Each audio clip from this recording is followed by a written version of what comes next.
the signals for the Baltimore Colts. Unitas gives to Amici. The Colts are the world champions. Amici scores. It's amazing, sensational, dramatic, heart-rending, exciting, thrilling finish in the history of college football. California won the big game. 5 seconds left in the game. Do you believe in miracles? Yes.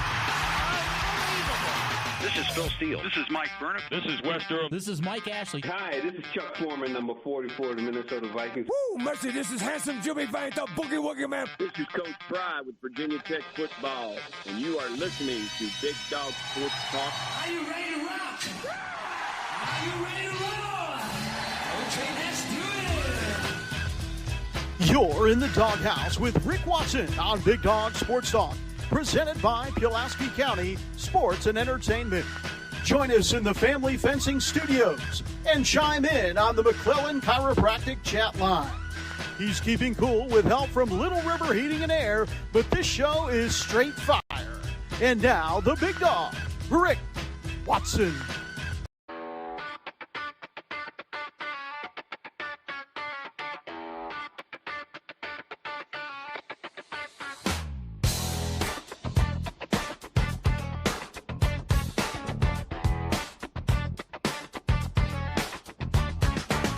Rick Watson's got the mic, he's the big dog king. Cover sports so sharp, it's a New River thing. Virginia Tech fire, Radford pride too. Every stat, every play, he's bringing it to you. He's got that voice, deep as a valley, breaking it down, no dilly, no dally. Big dog sports talk, feel the bark, feel the bite. Rick's in the zone, every day, every night, from the Hokies to the Highlanders. He's got the spark, Big dog sports talk, lighten up the dark.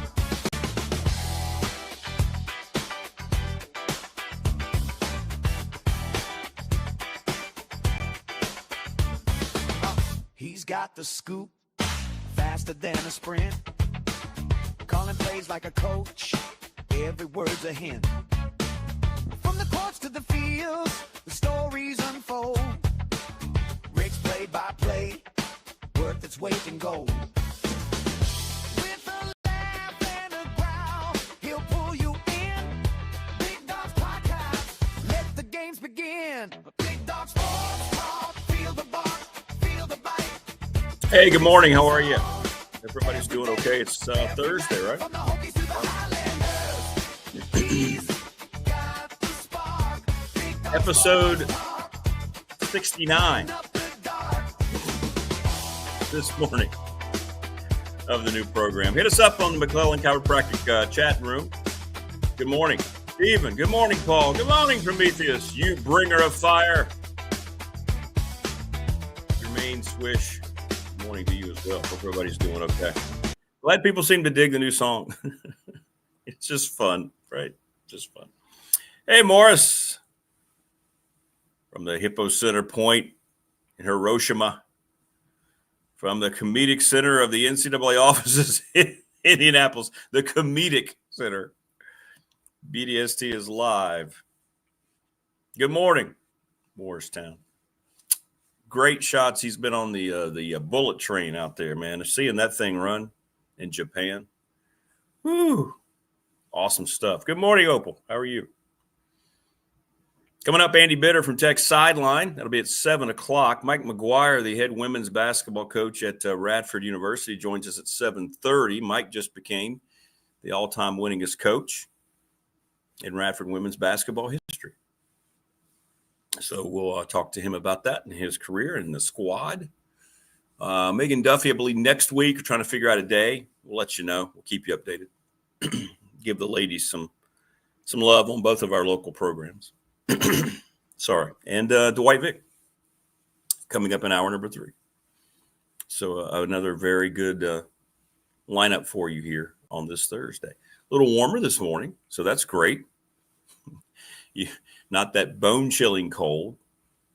And then it's going to be in the 60s as I travel from here through West Virginia this weekend for 2 games up at the Greenbrier, they turned the ballroom into a mini basketball arena. They started doing this tournament about 3 years ago. And there's two different divisions. There's the mid-majors and then the high majors. They've actually got some high majors coming in. There's a Big Ten team coming up there. So, yeah, it's not bad. Thunder says BDST, Yak Sports Sanctuary. Yeah, I was out perusing the backyard before I came on. I didn't see any yaks, Thunder. I did not. I've been told otherwise by the New Salem baseball team. 8 p.m. in Japan.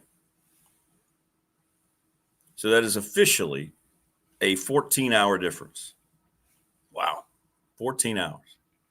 Hard to believe. What happened at the end of the OKC Lakers game? 121-92, really? I know, Knicks fan. I know. I can't elaborate. Episode 69 sounds like an adult film.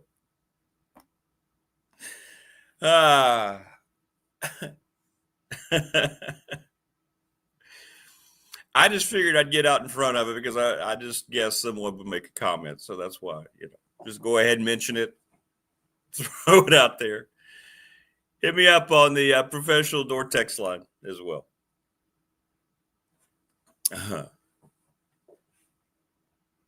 That's 391-0788. Also, today, I want to give people. Yeah, it is unwatchable. I'm with you, Paul. It's bad basketball. I'm just amazed that when I do turn it on, I see all these. There's usually big crowds. I don't. And if you go to an NBA game, which we did last year, we saw the Suns. Where were we last year? Was it Utah? I don't know. Anyway, my mind is not. Okay, now that's going to bug me. Where did Radford play last year? My point being, we went to an NBA game. Darius Nichols took the team to an NBA game. It's a big deal for those guys. So we went, and there's so much sideshow going on with it. It's hard to. The game is so secondary because of all the things that are going on with it. The game is just so secondary to it. And it's just kind of bizarre when you're at one of those games. It really is. Yeah, we were at Utah. Yeah, we played the Utes, and we went to go see the Jazz play the Suns. Yeah, I thought that was Utah. I just wanted to make sure. So, yeah, we went to Utah, watched the game. It's cool. It's free ticket. So, you go because you want to hang out. Just, it's not very enjoyable. And when you're there, what you don't see on TV, like the guys on the bench, a lot of them leave the bench during the game. It's just weird. It's weird vibe. But today I'm going to be down to Dedmon Center, and I'm going to have a lot of the T-shirts that people have already paid for. So if you want to come get your shirt, or if you want to come by Dedmon today and get a shirt while I'm there, I don't mind at all. Hit me up on the text line, brought to you by Professional Door, 540-391-0788. Or DM me, Facebook, Rick Watson, or the show, Facebook. Say, hey, I can swing by there. I will be there today until, around 3:30, 4 o'clock. So anytime, Prometheus, you just hit me up, man, whenever it works. I will be at work around 9. I'll go to lunch about 11:30, be back at 12:30. And then just anytime works for you. Anytime that works for you. And, I have a list, but remind me if you've paid or you haven't. And I'll have your shirt. 2:30, that should work, man. That's good. That's good. Oh, yeah, there's no doubt. Bronny's playing because of LeBron. I mean, that whole thing, they're just trying to, yeah. Morris says, if I get back from Japan and Virginia Tech hasn't hired a football coach, I'm going to be pissed. If I go to athletic administration, think that will help? Yeah, I know. I'm with you. I don't believe there'll be anything coming down the pike until December. That's my guess. But hey, you got the basketball team won again to beat St. Joe's last night, 94-59. Not the same St. Joe's team. They lost a lot, but they're going to be good, I think, long term in their league. They're getting used to one another. And Tech being at home, playing very well at home, coming off the big win against Providence over the weekend. They carried that momentum into Castle last night.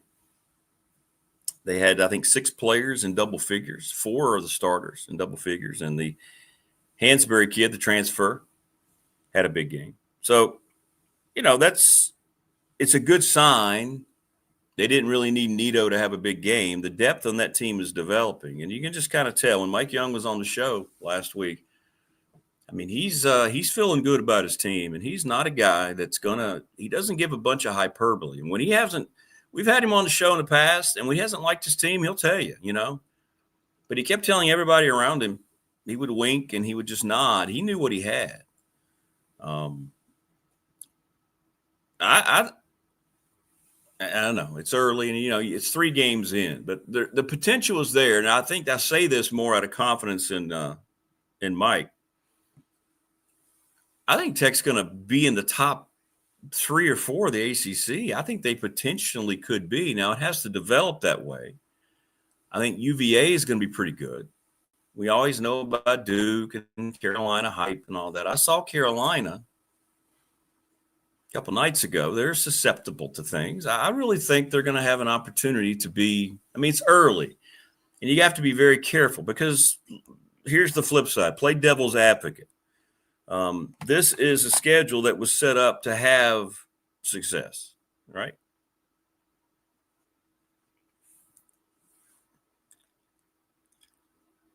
Ganpat Padilla, you're from India. It's going to be morning here in the East Coast, Padilla. It's about 6:15 a.m. Eastern time. What is it your time? That's what I like about now being all over the place. Yeah, it's true. Hey, Keon, good morning. Hey, big win for the Lancers last night. Big win over James Madison. Yeah, Louisville's good too. Yeah, they are. Louisville's good. Doing a great job. But this schedule was set up for success. Charlotte coming in. Bryant. Charleston Southern. Really good win against Providence. And, St. Joe's a little different this year than they were last year. But then they go to the Battle for Atlantis. Colorado State's really good. We will play, we being Radford, before Tech plays South Carolina. So I'll give you a nice scouting report. South Carolina is the final game of the Greenbrier tip-off for Radford. They play 2 games back-to-back this weekend, and then we go to South Carolina on Tuesday. Played South Carolina last year. Then you got Mason, Western Carolina. They got a lot of home games. So Mike scheduled for success. Let's just say it the way it is. He knows what he did. It's not like I'm revealing anything. So if you go through Atlantis and you're, unscathed, you got Mason, Western Carolina, Maryland, Eastern Shore, Elon. You hope that's enough to get your team ready for the ACC, because then New Year's Eve is the big showdown with Virginia. But it's a lot ahead. And you've got to just be lucky with injuries. You've got to be, and that's what it is. You talk to any coach, they'll tell you it's just flat out luck. It has nothing really to do with how much they work out. Carolina, you think each of the teams that we've played at for Radford so far have had major injuries already in the preseason. Western Illinois lost a kid that was going to be a starter. Even though it's Division II, West Virginia Wesleyan had 2 kids that they plan on starting that didn't make the trip to Radford. And then, of course, Carolina lost Trimble probably until we turned the calendar over. So got to stay healthy. And when you're bringing a new group together, that's what Mike was doing. He understands the terrain. A lot of coaches are doing that. You're going to schedule for success. Give yourself time to work through things. So we'll see. We'll see how they hold up during the ACC. But they've got enough depth, I think, and just with the way that Mike coaches, I think they're going to be around for the long haul in the ACC. I really do. And I'm not sure how that league's going to look from top to bottom. We'll see. We'll see. Boston College is terrible. Wake might be pretty good. They had a big game in hand Tuesday night. They let get away from them. But I think Virginia's going to be good. Duke obviously going to be good. I'm not sure about Carolina. Keon's right. I forgot about Louisville. They're going to be good. Tech's going to be good. I mean, there's going to be 6 to 8 NCAA teams from the ACC. Feels like it anyway. Yeah, he's showing off his depth. Got to keep guys happy. See, that's something you're going to see more of, by the way. Tech spent the most money they've ever spent on NIL for their basketball team, and it's reaping dividends. And, yeah, Syracuse has been – they have looked pretty – I actually watched one of their games. They do look pretty good. Good points.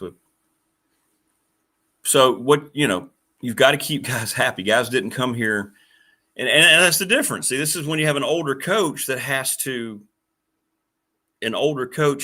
develop his mindset toward the new way of doing things. Younger coaches fall right into it.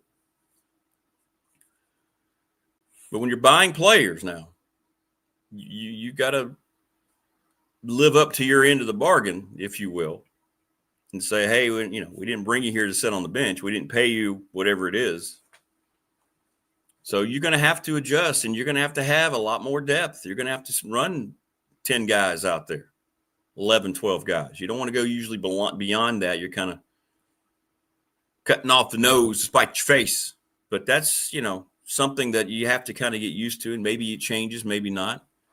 A lot of coaches have already gone pretty deep in how they rotate. A lot of coaches don't. So, yeah, it's just part of the adjustment. Because guys want to play, even though they're getting paid, they still want to play. They didn't come to that particular school just to sit. And then if you don't play them, it's a wasted investment, right? Why did we pay them if they're not going to play but 5 minutes a game? So, yeah, Thunder, you're right. And I agree with you. Tech shouldn't be singled out for having a semi-pro player. I don't like it. I think it's stupid. But you're right. The whole thing is a pro league now. College sports are pro leagues now. Football and basketball are professional leagues. It seemed like a natural evolution. I've seen so many people up in arms about that. Guys who are in the G League, and they're coming to universities, right? Pat Kelsey got ripped by Tom Izzo because Louisville did it. And maybe they were the highest profile kid. I don't know. KB, let me know. Was that the highest profile kid that came in or something to Louisville that Izzo was complaining about?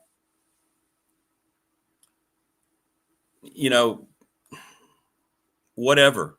I mean, are people still that complain? Are they still pretending that it's amateurism? Do we still have that old mindset? Is that what the whole thing's about? That we're just pretending, or they're just pretending that it's still amateurism? That's what it feels like to me, that it's just a big old make-believe world. You've allowed this to happen, right? Because of utter ineptitude from all levels of leadership. And there's one or two things you don't like about the way rosters are being constructed, so you want to make a massive deal out of it. You can't have it both ways. I mean, you just can't.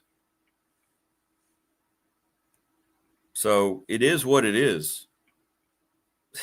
I mean, it is what it is.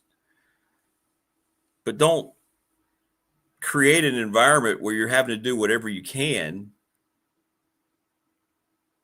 to fill your roster, to compete, and then sit there and try to highlight why you didn't like that. It doesn't make sense to me. Doesn't make sense to me. So it is what it is. Well, I'll tell you what it is, Prometheus. It's not paying players, and you're right, the current setup is worse. It's the fact there are no rules in place before that started being implemented because of the lack of leadership.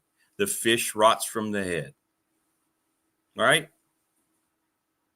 So that, to me, is where we are on all this. For instance, if they would have done this the right way many years ago and had rules in place, then none of this would have happened.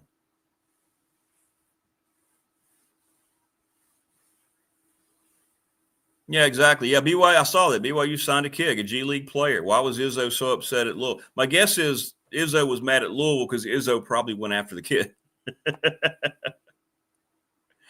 Right?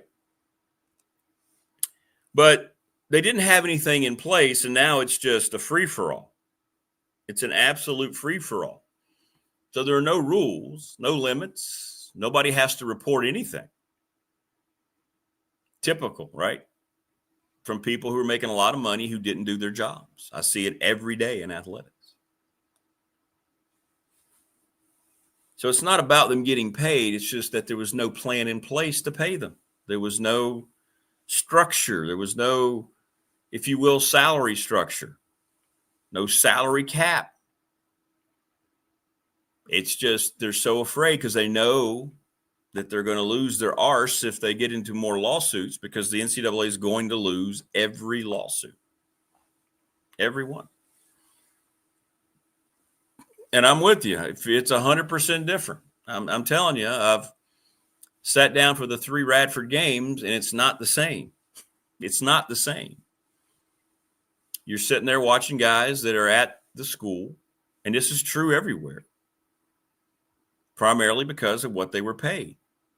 They didn't choose the school because of the area or because of the school. They or for really educational value. They're doing it strictly for the money, and it is different. It's much, much different. But I find myself falling under the like some of these coaches, veteran broadcaster guy has to figure out a way to adjust, and I have, once you sit down and start calling it, it's still doing the same thing. Paying the players didn't make it worse. It's that the leadership, they're the ones that are responsible. It's not the players' fault. It's the people who were supposed to be in charge. It's their fault because they didn't do a damn thing. And then you had people trying to get ahead of other people, right? Other schools, other conferences trying to get ahead of the game. So they're going to implement their own things. Nobody else has their own rules. Oh, we're going to do this. We don't care about them. We're trying to get ahead of it.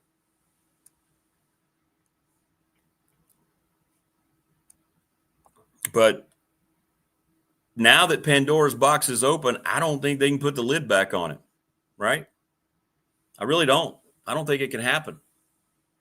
Like, I don't think now you can retroactively go back and put forth rules. You got to love this, by the way. Speaking of rules, now I'm not saying they didn't deserve it, but Michigan State got hit with a 3-year probation for violations during Mel Tucker's tenure. What a disaster that was. Anybody with 2 eyes could have seen that wasn't going to work. So they have to forfeit 14 wins, vacate 14 wins from the past 3 seasons. 5 wins last year during Jonathan Smith's first year. It was 3 players who are no longer with the program. So Michigan State loses 14 games. penalized $30,000 plus 1.5% of the football program's budget. Last year, that budget was $59 million. And they're going to face, restrictions on the visits and all this crap. But the fact the NCAA tries to put their foot forward on a situation like Michigan State, yet the neighboring school, Michigan, and Jim Harbaugh got caught red-handed cheating. It was almost celebrated. Nothing happened to them, really. And yet Michigan State gets gets the book thrown at them. And these are the same people that, well, not the same people, but the same type of leaders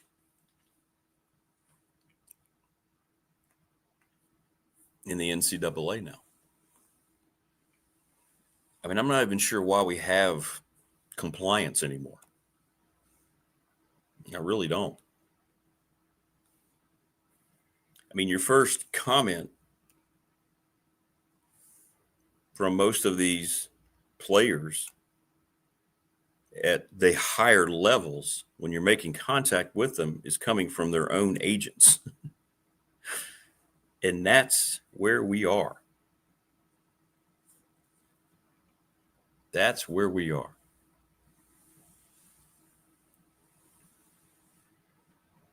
It's frustrating. It's frustrating. But anyway, hit me up today at Deadman if you want to pick up your shirt. I've already loaded them. I really appreciate everybody who has already bought shirts. And it's fine if you want to pay me in person. Just when you come pick it up, whatever you want to do. But I'll do it today. Won't be doing it tomorrow. And then when I get back from South Carolina, we can do it next week. Yeah. When's the last time you heard a player suspended for academics? That's a good question. That would take a little research, but you don't hear it, do you? You really don't. Because that's not part of it. These guys that are coming in, all they have to do is have a certain GPA. What is it? Usually a 2.0. You get through the first semester. It doesn't matter what happens in the second semester because their seasons are going to be done. And the high percentage of these kids are going to be one and out all over the country. So that's just what it is. So on the professional door text line, people want to see the shirt again. Here we go. Here's the back. Here's the back of the shirt. And then the front, we have the secondary logo, and that's it. And what I like about these are, for me, I like a T-shirt that's kind of in the middle. It's not heavy. I don't like the thick ones, and I don't like the paper thin ones, the ones at Old Navy. The ones you spend $35 on in Old Navy. This is $20, and it's a much better shirt. And we want to thank Top Shelf Apparel. Thank you so much, Brandon. Give them a call, 540-616-8153. And they do a great job. They showed me all the machines, and I got to watch my stuff being printed. It's pretty cool. Morning, Rodney.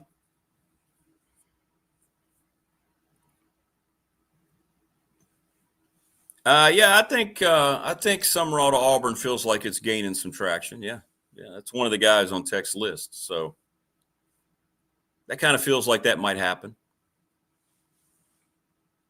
Reading some of the tea leaves and so forth. Yeah, that could happen. That would be a really good hire for them.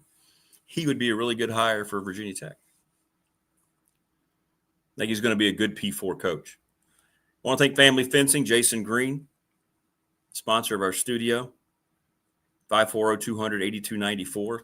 And they're going to work through the winter.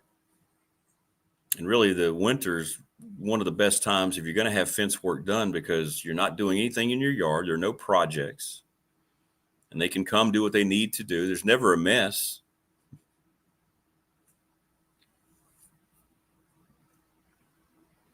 Give them a call. Think about how you want your springtime to look, right? Things that are fenced in, if it's privacy, whatever it might be, and think, okay, well, if that's in place through the winter, all I have to do is get out there now and do my thing. Thanks to Mark Hunley, McClellan Chiropractic. Go see Marco. He's one of the best in the business. It makes a big, big difference. Big, big difference. And you go and you hang out, and you just absolutely will feel much better than you ever thought that you could. Ready, Set, Fun, thanks to Bob Christ, is something that I think is really cool. If you go to their website and if you're trying to raise money, I see it all the time with the high school sports teams who don't have a lot of money coming through their program. Floyd County softball did it, made $4,000. They have ready-made text messages right there. And it's great. You can just donate online as well. Check them out, readysetfund.com. And we thank them for their support here on the program. Travis Williams, Professional Door Incorporated, garage doors, 38 years, right across from New River Community College on Route 100. They need workers. Give them a call. Go by and see him. He wants you just to walk in. This kind of guy he is. He'll come shake your hand, look you in the eye, and you can start talking about trying to get trained up. He wants to train you too. You don't have to go in there and worry about, well, I don't have any experience. You'll get that from him. Larry Ramsey and National Bank, thank you. Member FDIC, thank you for being the exclusive banking partner of BDST. I've been with them for 35 years. Wonderful, wonderful people. BDST Fan Question of the Week brought to you by the attorney, Ryan Price, 701 West Main Street. Trust and estate planning. Most people think it's going to be Georgia Tech and Duke right now. That's our question of the week in terms of who's going to make the ACC title game. Charles Lee and Little River Heating and Air, 1095 Radford Street, 540-553-2971. Go see those folks and get your heat units checked out. It is that time of year. This time of year, I just, ugh. And I know everybody feels it too, but when the days start getting shorter, it's cold. If you leave work at 5, the sun's already setting. Ugh. Every day we're presented by Pulaski County Sports and Entertainment. The opening of the racetrack is huge this spring, the reopening. They're going to be running it, and I guarantee you we're going to find out the particulars of that. I'm going to see if we can get them on next week on Monday. I'm going to reach out to Jonathan, and it's going to be awesome. I know people have missed it, and I think it's going to be run better than it ever has before. I think they're going to do a great job. It's going to be a lot of fun. Congratulations to them. I just marvel at their aggressiveness, man. Just Jonathan Sweet's relentless, and I mean that in the best way possible. Thanks to NRB Super Bowl. They've served the community for over 25 years. 382-5525. Reserve your lane right now. Go have fun. Thanks to James Lawson's Mobile Home Supply since 1997, 300 North Franklin Street. Plumbing supplies, windows, installation, 540-381-8011. You need a vehicle? I think you should go by Harvey's GM. It's easy. Everybody knows where it is down here in Radford. Go see Brad Harvey, George Jr., and let them talk to you about your new vehicle. They're outstanding. I want to thank everybody in Montgomery County Chamber of Commerce. They're always doing so many great things. I want to get those folks on here and start talking about the chamber and so forth. I'm honored that they asked me to come be part, and I want to help promote the things that they are doing at the chamber. So they're great. They're great. And again, if you need to know, T-shirts, if you are someone, let's say, for instance, if you want one and you want to come pick it up, or I can, figure out somewhere I don't know. We'll figure out how to meet up. If it's shipped, it's $27. I already have a couple that I've committed to ship to. By the way, I've gotten those two folks payments. Thank you. I will get those out to you ASAP. Send a text, either Rick Watson, Big Dog Sports Talk, That's how you can DM me. You can text me on the line here, 391-0788, 540-391-0788. There we go. And I think that took care of our business here. I believe it did. The professional door text line usually goes more nuts after the show. That's what's been the trend for the last month and a half. Oh, and by the way, please like and subscribe to the channel. We're over 700 now.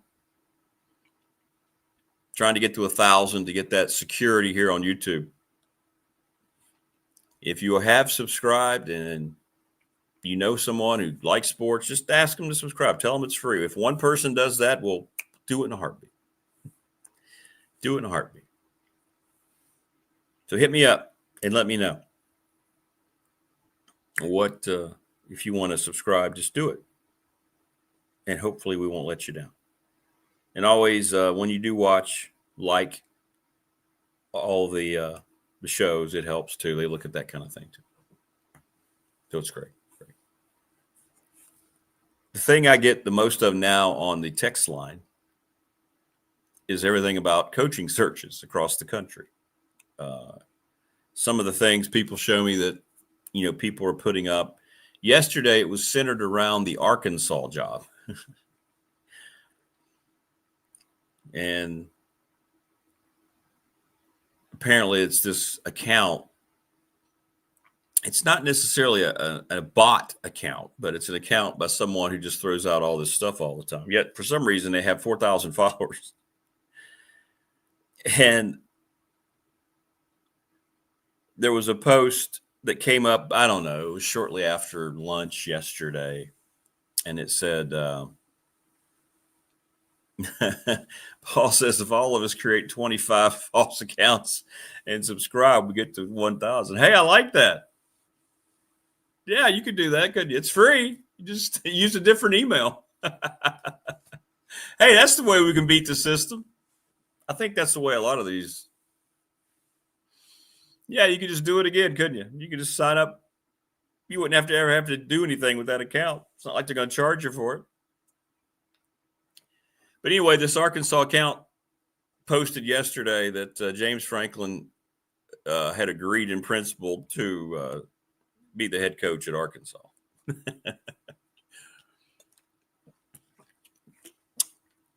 And it was amazing to me looking at the comments, just like I look at the comments when somebody posts something about Virginia Tech.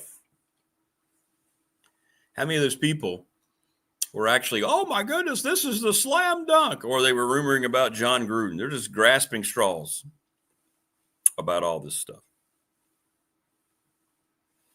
It was Arkansas Razorback recruiting updates. She said, it said, hey, Arkansas will hire James Franklin as the new head coach per a source inside the athletic department. Unless something falls through last minute, the hire will be announced in the coming weeks. And yeah, I looked it up, and the guy's got like 4,000, 5,000 followers. Whew.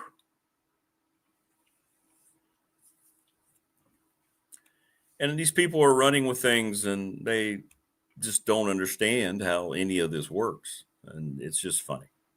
It's just funny.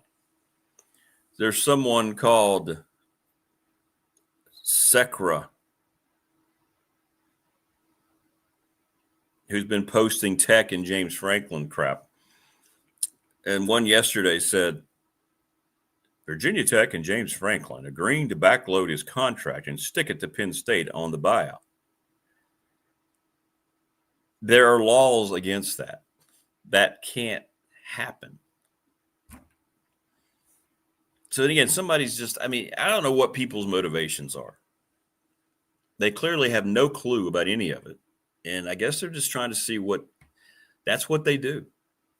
That's what they do. Hey, Carrie, welcome back. You've been with us all week. Welcome. We have good peeps here. I think addressing one of the names, John Gruden would love to get back into coaching. I just don't know if there's anybody who's going to give him a shot.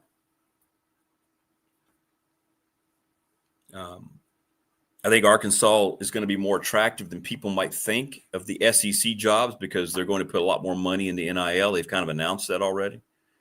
And when they're out vetting coaches and they want to do interviews, if they want to talk to people, they're telling them, hey, we're going to really step it up. You saw yesterday there's going to be one guy off of the market soon. It's going to be Jeff Brom. On three Sports, who's very respectable and is an official source, Louisville's working on a contract extension to keep Jeff Brom with the Cardinals. And that's really cool. Really, really cool.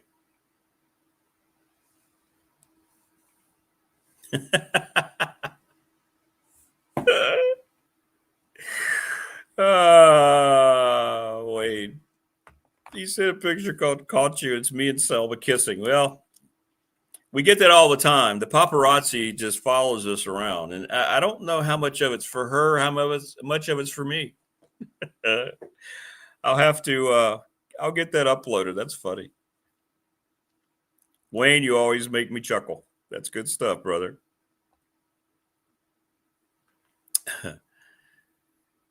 But anyway, so Brom's getting ready to get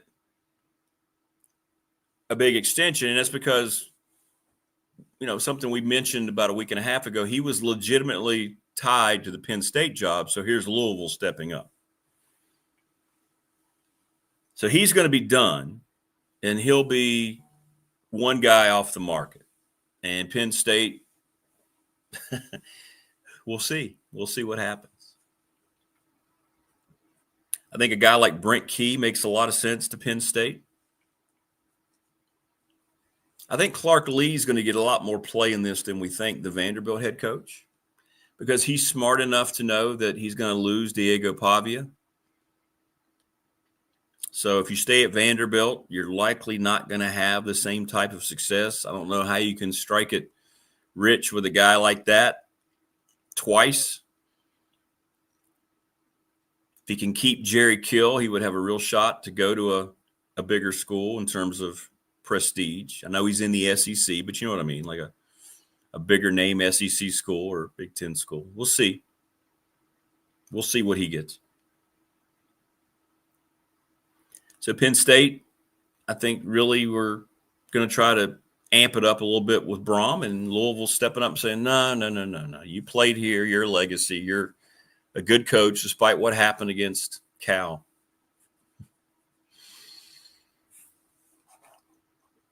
They don't want to lose their own guy. And Brom knows that he's going to cash in on this, and he's going to probably announce very soon a massive extension. But Louisville, just like Teal said yesterday, Louisville is just that team that you want to believe in. They just don't ever put it all together. He's got to figure that out now. He's got to take that to a new level. He's going to be earning big bucks coming up. He already is, but he's going to be earning even more. So it's time for Brom to figure out why his alma mater can't get out of the mud and get to the next level. They do this almost every year. They don't usually have expectations like a Miami, who definitely do this every year. That you can't lose that game to Cal. You can't. You just can't.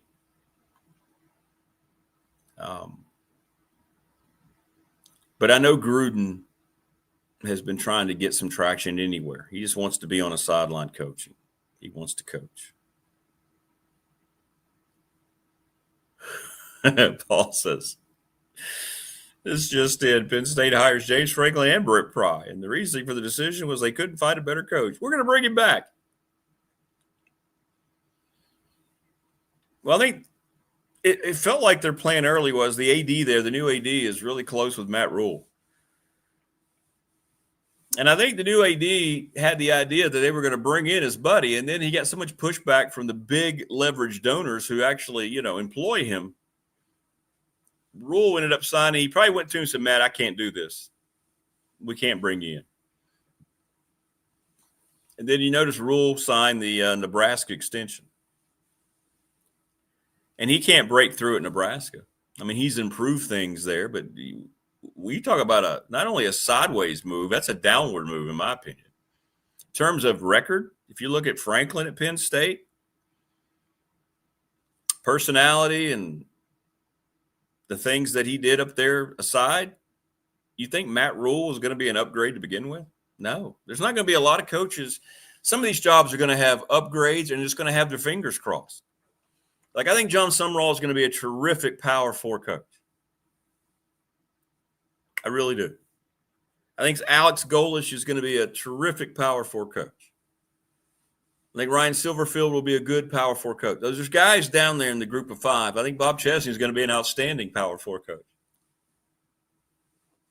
You know, the guy, James Madison. So, but you don't know. It's hard to hire a football coach. It's very, very hard to hire a coach that's going to be successful, especially in this day and age. All the right things have to come together.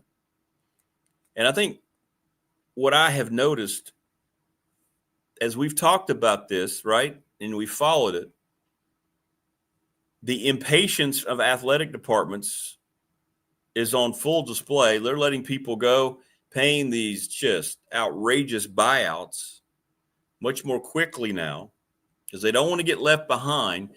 The pressure has built because of what's happening in a few years on the last major expansion push and the biggest TV deal we're ever going to see, or at least we've seen up to this point in college athletics. The new college football television rights deal is going to trump anything we've ever seen. And all these schools know it. The Big Ten and the SEC have known it for a while. And they've been out vetting, as these schools are vetting coaches now, they've been out vetting programs to join their league to rake in as much money as possible.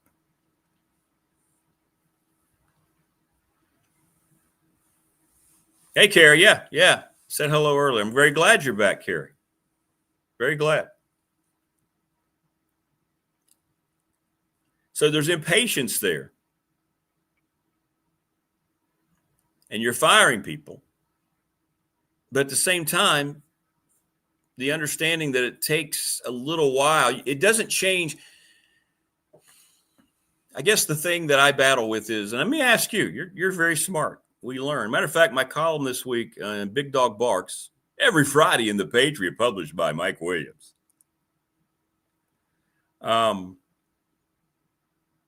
It's about your opinion. I learn a lot from you. Opinions matter. I care about your opinion.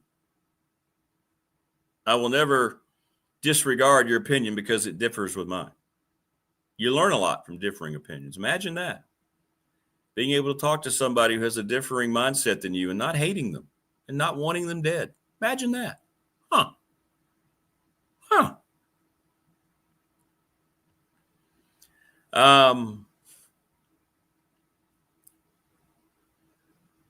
It still takes a while for a coach to come in and implement his program and win, right? More money, a lot more money. So the expectation is with all these players that you can potentially buy, you better win quicker. Let me ask you, how much do you think it's changed that? Do you think that's legitimate? Or do you think this is just continued knee-jerk reactions from athletic directors and presidents who don't know how things are supposed to go? Like, the 5-year plan got thrown out the window years ago. That used to always be the running thing. It'll take about 5 years to get the program up and running again, and then we're going to be ready to go. If we don't have it up by then, you can let me go. Well, no. Now it feels like even 3 years is becoming almost too long. Just look at the actions of what's happened across the country. It's not really speculation. You just look at what's happened. But all you're doing, if you continue to turn over coaches, you're paying lots of buyout millions, and you're back in the same process. Okay, now we have to go find a coach again. It's a fine line. That's why you have to get the right guy for as long term as possible.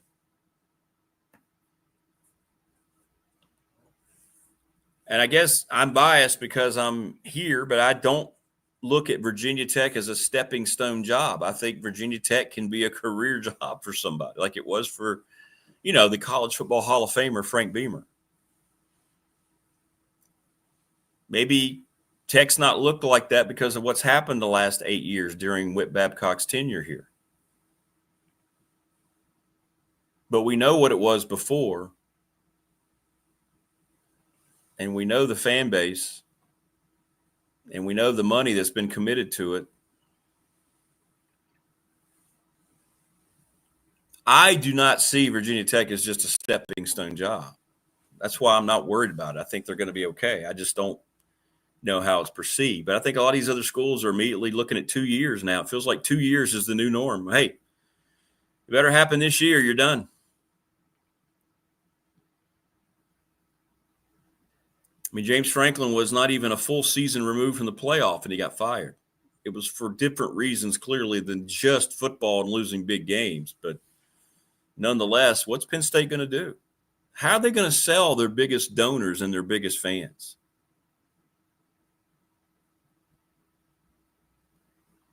FinFan, that's it. This is what I was trying to explain to older fans who wanted to give Pry more time because of Beamer, who had 8 years. It's a different time. It's not the same in any way, shape, or form. And now you can kind of recognize it. It was clear Brent Pry wasn't ready to run his own program. I'm not saying he's not a good football coach. We know the kind of dude he was and is. But that was pretty evident. Same mistakes happening over and over. But yeah, there will never be another Frank Beamer story in college football like that, where Dave Brain almost pulled the trigger, was ordered to pull the trigger on Frank Beamer. Had to convince Torgensen, right? I think he was the president at the time. He had to convince them, let's give him a little bit more time. And you can fire me. And then it all worked out. Wayne says, if we don't get it right this time, it might be a stepping stone. The fans are hanging in, making it a good job. Strategic planning, Hokey Bob says, in sports is now the same as a normal pregnancy, 9 months. No. Yeah, that's true. That's true. The other thing that, we've talked about it a lot that makes Tech so attractive is that it's, it's in the ACC, the trajectory there. I mean, look at it this year. We're talking about a Duke team still involved that's not consistent. Will the ACC champ not do enough to make the playoff? Who knows? Do they get surpassed? The SEC and the Big Ten are going to make that argument.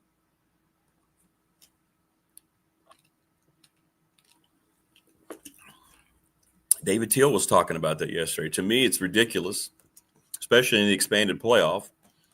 If you're a conference champion, you're in, right?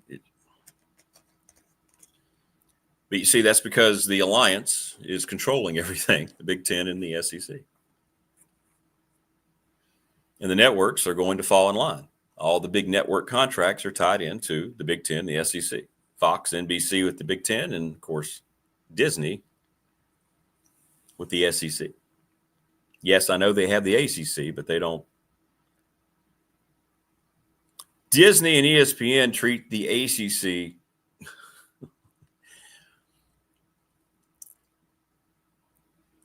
say you have 2 cars and you go out and you buy your dream car and you wash it every week and you're polishing it every week and you're trying to keep it looking as pristine as possible. Meanwhile, your car that has, 175,000 miles on it, it's reliable and you need it. You need it, but you're not washing it. You're not picking the leaves that fall from the trees out from underneath the grill or underneath the windshield wipers. You'll take it out for a spin because you need it on, trips, and you don't want to wear down your new car. It's kind of the way the SEC looks at, or ESPN looks at the SEC and the ACC contract. It's the same thing. Miami, Clemson, and FSU won it out because they were better. Their brands are big enough. Their programs have not progressed that way. But the one thing they are correct about, along with UNC, they are the 4 brands that is highly regarded by the other 2 conferences. And say for what you will, Florida State, it's doing it again this year. They get more eyes watching their games, even though they're a failed program under Mike Norvell, and he's going to lose his job. People still watch Florida State games more than anybody else in the conference, even Clemson. And that was what they were basing their whole premise on when they did this whole embarrassing gonna sue and all this kind of stuff. They've gotten quiet, though, to your point, Wayne. They don't say that. They're not talking that right now. After they got left out of the playoff, 2 wins last year, now they're faced with firing their coach, going to have to pay a big buyout. Who are they going to get? It's an attractive job, and that's what Florida State knows. Every bigger name that's out there, it's going to be on the market, will take the time to check out the Florida State job once it comes open, if they haven't committed anywhere else. And there aren't a lot of programs that have that kind of power across the country or prestige. It is because Burt Reynolds developed those uniforms. Speaking of Burt Reynolds, last night, watched Smokey and the Bandit again. Such a good movie for what it is during its time. Boy, you just sit there and think, boy, what a simpler time. They debuted that version of the Trans Am when he backs it out of the snowman's rig. It's where he and Sally Field met. They had a tumultuous 5-year relationship.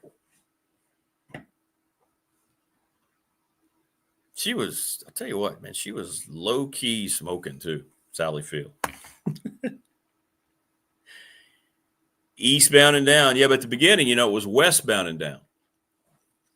Remember, they left from Georgia to go to Texarkana to go get the cores because it was bootlegging at the time. You couldn't take it east of the Texas line. So at the beginning of the first song, when they head out, he gets the snowman up. Jerry Reed, by the way, wrote the music for it. It was westbound and down. You see, they went eastbound and down when they were taking it from Buford T. Justice and his son. Coming up a little later on, Mike McGuire, the head women's basketball coach at Radford University. And, of course, Dwight Vick joining us now from Tech Sideline, the senior writer, Andy Bitter. What's up, AB? Good morning. Not much. How you doing? Hey, we're hanging in there, man. You a big Smokey Bandit fan at all? I haven't seen it all too much. I did know that I covered the Lynchburg Hillcats for about 4 or 5 years. And without fail, every single game they played Eastbound and Down. I mean, it's a great song, but you hear it 300, 400 times. It's a bit much, maybe. Why would they play? Just like in between innings and things like that? No, it was like they're like when people were leaving, like the end of the game type of song. So that's cool, though. That's cool. Well, it's they're no Ridge-Jacks, but anyway. Let's go with Sox, the Salem Sox. Like, come on, the Red Sox. That was so lame. And at least it's something unique to the area now, and nobody else is called the Ridge-Jacks. No, I'll say that much. Very true. Very true. The Yaks. I mean, you got a short one. It's a perfect lead for when the bullpen really yaks up a lead at the end, or I don't know, a Thirsty Thursday gets out of hand and some people in the crowd. Ladies and gentlemen, they're yakking. Endless possibilities of what you can do with that. Very true. Very, very true. All right. So here we are now, another week. Still nothing really churning, at least forwardly, with the Tech situation. What's the latest? What are you hearing? I think they're still trying to push this deal over the finish line with James Franklin. It's my best guess on this whole thing, or my best estimation of it. I said a couple weeks ago that it would be very early in the process for them to finalize a deal. I said it again last week. It's still true today. I mean, this would still be early. I think you're getting in the range where it wouldn't be shocking if something happened now. But, when this first came up and it was like before Halloween, that would have been shocking if you signed something that early. So yeah. It's getting to the point where it could happen, I think. But, these contracts, there's a lot to them. And we'll see here. I don't want to say that like he's definitely going to be the coach, because I'm not naive enough to think that these deals can't fall apart at the last second. But I'd still, of all the coaches out there, I think he's still the most likely to become the coach here. Do you think we're going to see an adjustment? We were talking about that a little while ago with the impatience of these departments. Back in the day, it was a 5-year plan that went out the window years ago, especially now with the NIL, and these schools create these openings. They're paying these large buyouts, and who knows if they're going to get somebody in there that's going to excite the fan base. You think this is going to like adjust itself at some point, or is we just going to continue to see this mega impatience? I don't think the impatience is changing, especially when you look at the tools that these coaches have to turn things around quickly. These are year-to-year rosters now. You can bring in 40 transfers. Yeah. There's really no limit to the transfer. You can bring in 50 transfers if you want to.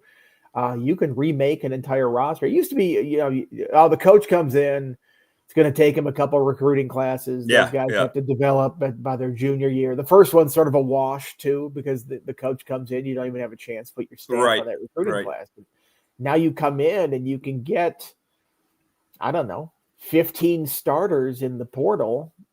You should be able to remake a team a lot quicker. So I understand the impatience. I think I would urge fans to have some patience, because it is still tough, even if you bring in a bunch of transfers like that. But the tools are there to do it quicker these days. So saying that you have to wait 5 years to see if you've got the right coach or something like that, I used to think that was the right way to think about this. But now I think if you're not seeing progress after 2 years, 3 years, I think you can pull the plug on these guys pretty quickly, because I think maybe don't give them a 7-8 year contract though, if that's the case, because that's how you're on the hook then for $60 million, wherever you see some of these buyouts out there. That's what I think will get adjusted at some point, right? The buyout money. I've never understood it. I still don't understand it. You have professional sports agents negotiating against, athletic directors. Are they that stupid? No, they're just not equipped. I mean, these sports agents do this all the time, and these athletic directors, I mean, it's becoming more of a position where they're coming from a business side, or like, CEO type thing, and they've been in that the whole time. But for a while, they're just like old football coaches. Right? I mean, how often did you see that Barry Alvarez or something like that promoted from football coach to oversee the entire athletic department? Right. I don't think that's the guy you want negotiating those contracts against Jimmy Sexton. I mean, that's a mismatch. That is a very big mismatch. So, and then sometimes I think these schools just can't help themselves, and this is the only coach that could ever lead this program. It's like, no, that's not the case. That's not the case. Like, call their bluff every now and then. I think, maybe they need better poker players as the ADs on this stuff. You need to sniff out a bluff a little bit better. Yeah, no doubt. Well, Tech's heading to Tallahassee. You heading out tomorrow? You guys flying out tomorrow? What are you driving? Hopefully. Flying. We'll see.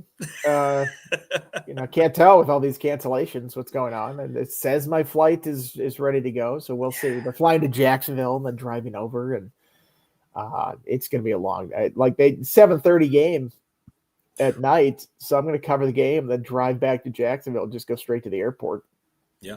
Because, we get an hour of sleep before I get up for my flight. So I'm going to be dead tired on Sunday. Let's put it that way. Yes, you will. Well, what's your prognosis? Florida State likely going to be another school on the market for a coach very, very soon. They've had a not such good season. They look pretty good against Wake, who then beats Virginia. Then they lose Clemson. What do you think? What's going on with Florida State, and how do you think Tech's going to hold up?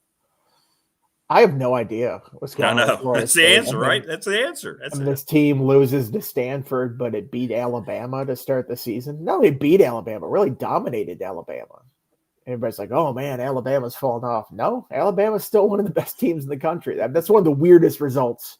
We'll look back at that at the end of the season and go, that just makes zero sense whatsoever. So I don't know really what to make of Florida State. They've got talent, obviously. Can they get that going in the right direction? Which Thomas Castellanos are you going to get? The guy that runs for all sorts of yards and makes plays with his legs and in the air, or the guy that fumbles 3 times like he did last year against Virginia Tech and just couldn't hold on to the ball and was a disaster. So there's a lot of variables with Florida State. And I think the one thing to know about Florida State is that you have no idea what you're going to get with them. So we'll see on Saturday whether you get the good Seminoles, the bad Seminoles, the indifferent ones. It adds a lot of drama to this because you don't know what's going to show up. And Tech, the last time they hung in there, had the big kickoff return by Tootin, and we'll see. I know it was a different time and a lot of different players, but that's a place it seems like you can go down there and get off to a good start, and you can play pretty well there. So we'll see. We'll see what happens. Kyron Drones got to play a little better, though. Yeah, I mean, you say good start. They were down 22-0 in that last game that they played. It was a disastrous start, and that's why they weren't in it. I think they have to go in and they have to run the ball.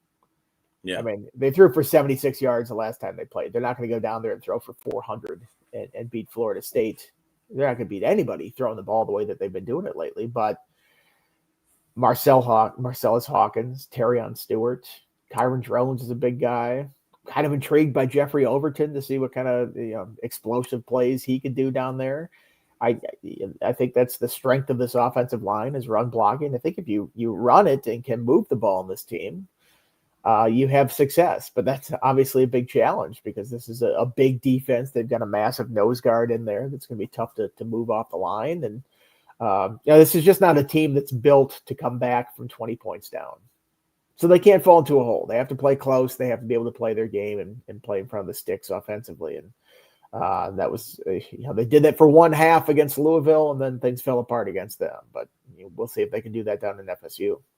And get Benji Gosnell involved. Quarterback who's struggling throwing the ball down the field. A lot of times you hit a couple of your tight end, it kind of loosens things up a little bit. So that'd be nice. Yeah, the tight ends don't seem like they're a big part of this offense, though. No, they're not. That's what I'm saying. Start doing it. I mean, Jarikus Harrison gets more targets, it feels like, at tight end, or more effective plays at tight end than even somebody like Benji Gosnell, even though Gosnell's made some plays. But I don't know. It's just sort of the nature of this offense. When you look at the league, AB, not a great weekend last weekend for them, national profile-wise. What's your take? Some of those results, UVA, you kind of saw that one coming the way they'd been playing, but Louisville, against Cal. I mean, and then Duke loses to UConn. What do you think? It's not a good league. No, I don't think we need to, warp our minds on this one and go, I just can't figure out the ACC. What is going on with that? It's not a good league. It's a one bid league in the college football playoff, and they'll be lucky to get that. I see people put this like Duke scenarios, like they could miss it. I'm like, they basically have to win out to get there, and I think that would move them high enough to be comfortably in. So, it's not a good league. Every team is flawed. There's no elite teams. I can't imagine any of these teams making any noise in the college football playoff. People are like, oh, Miami's got a shot to get there. It's like, where's Miami ever capitalized on its chance, its opportunity to make some noise in the postseason at the end of the year? So I have very little faith in the ACC advancing anywhere once it gets into that bracket. But, it's a fun league because you never know what's going to happen.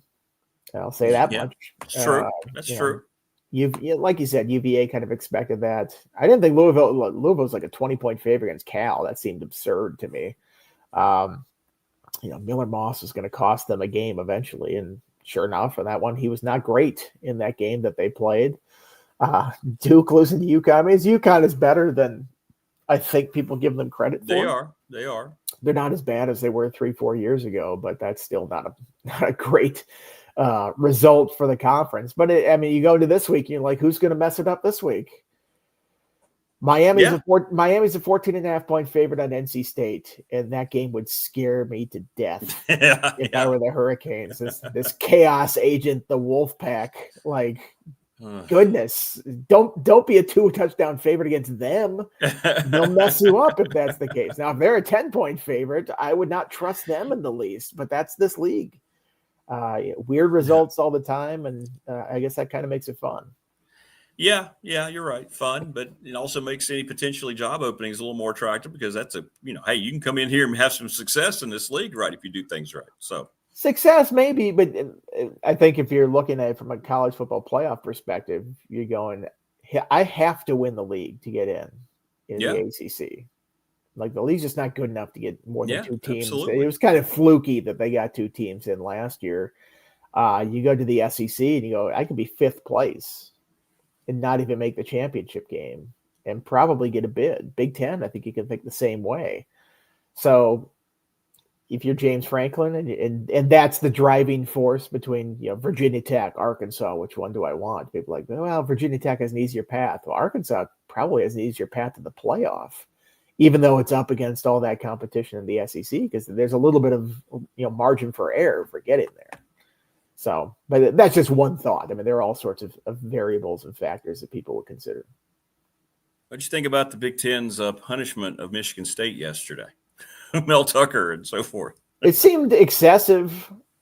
If you're a Michigan State fan, you're going, Michigan gets nothing, basically. Nothing. Yeah. And we get this. It's just one of those. That's how somebody put the quote. What was it? The Jerry Tarkanian quote on Twitter. It's like the NCAA is so mad at UNLV that it just punished Eastern Kentucky or something like that. I first of all, it's amazing to me that there's even still enforcement.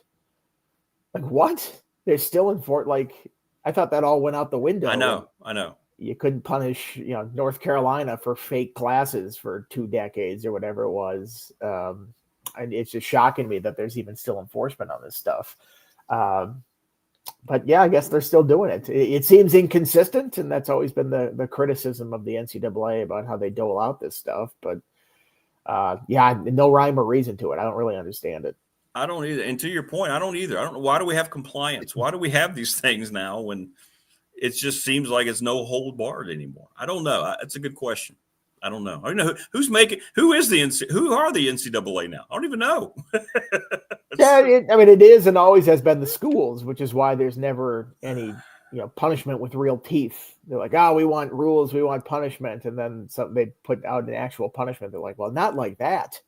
We don't want you punishing us like that. We meant you punishing other people like that, not our team. Well, we'll see what happens going down the road, and I hope you have safe travels. And I hope you get a little more sleep than an hour. That's going to be. But at least you sleep on planes very well. Are you good at that?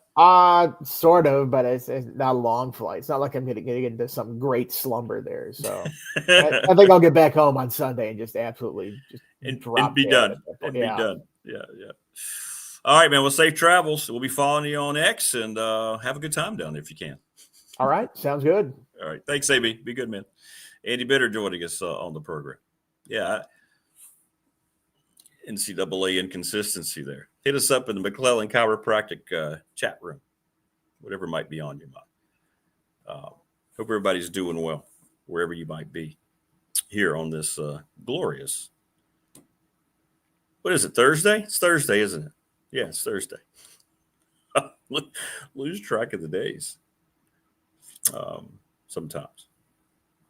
All right, let me make sure I get this right here. I got to make sure I send Coach McGuire the right email address here. Hit us up. Your thoughts there. Andy's still saying it's going to be James Franklin in Blacksburg, or at least he thinks it's going to be James Franklin. When I'm entering a new email here to the system, it makes you go through about 5 different ways to make sure that it is accurate. So, boom, we'll send that and see how it works. And then the guest will usually let me know. And tell me, "Oh, I didn't get the link. I didn't get the link." But we'll find out about Coach McGuire's team, and I want to congratulate him and get him to talk about his career at Radford. It's been an incredible run, and he just became the all-time winningest coach for the Highlanders women's basketball program. Awesome. So it's good stuff. And now I'm going to send him the courtesy text because, that's what I do. I don't like to surprise people, then expect them to do it, right?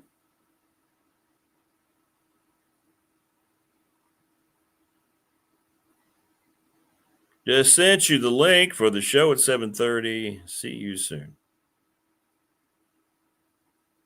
There we go. Now we're cooking with grease. Dwight Vick, by the way, at 8 o'clock. We'll get his take on all these things that are going on.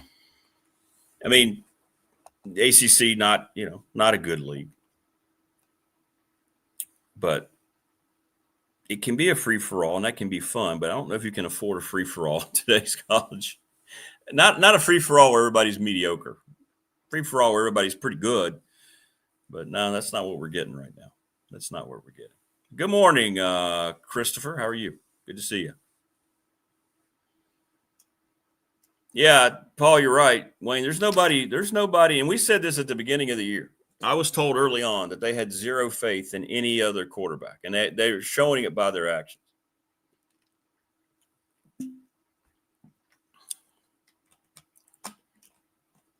I mean, I'm not saying drones is the solution, but at this point, with 3 games left, they're going to get their money's worth out of that investment as much as they can.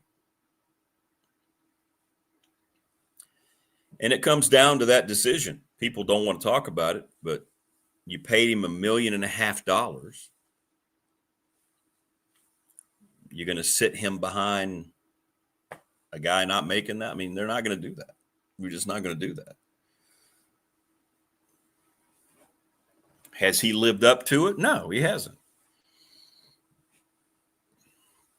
Is it all his fault? No, it's not all his fault. He's got a porous offensive line basically since he's been there. He hasn't had coaches that have recognized his strengths enough to put him in more of a situation to be successful.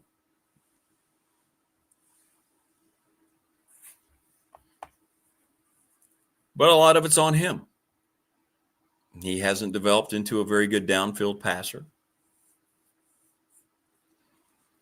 The whole philosophy, and Coach O'Mation, got me thinking about this. It's easy to say, Andy will say, well, the tight end is not part of the Tech offense. That's not the point. The point is, why isn't it? They have a weapon. We have a guy that's likely going to be playing in the NFL.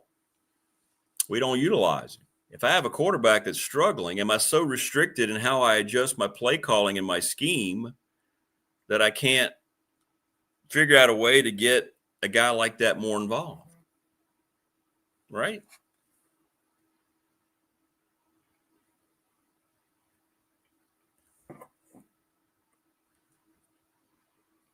I mean, can you not adjust to that? I mean, you just watch any team that's going to be playing at the end of the season in the playoffs and look how they utilize their tight ends.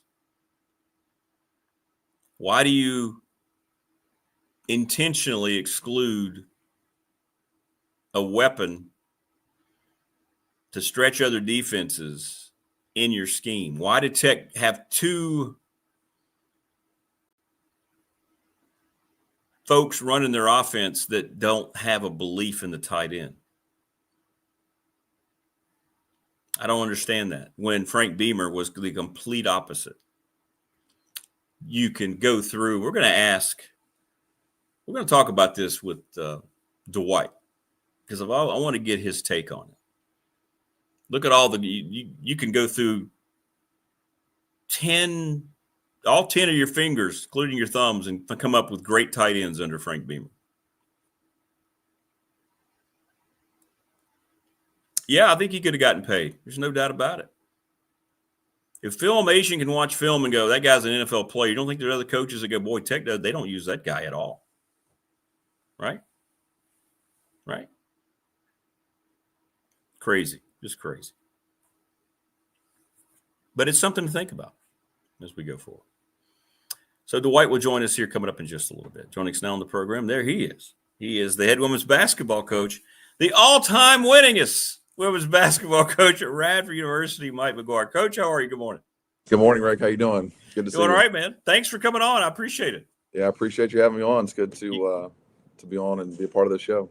Well, let's talk about it first and foremost. I know you've done it a while, and I know you're a very humble guy, but, man, congratulations. That's a lot of grinding. That's a lot of games. That's a lot of wins for your program with a lot of different coaches on your staff and a lot of different players, man. The program has been a huge success. So congratulations, man. Well, I appreciate that. It means a lot coming from you. It's been a special couple of days.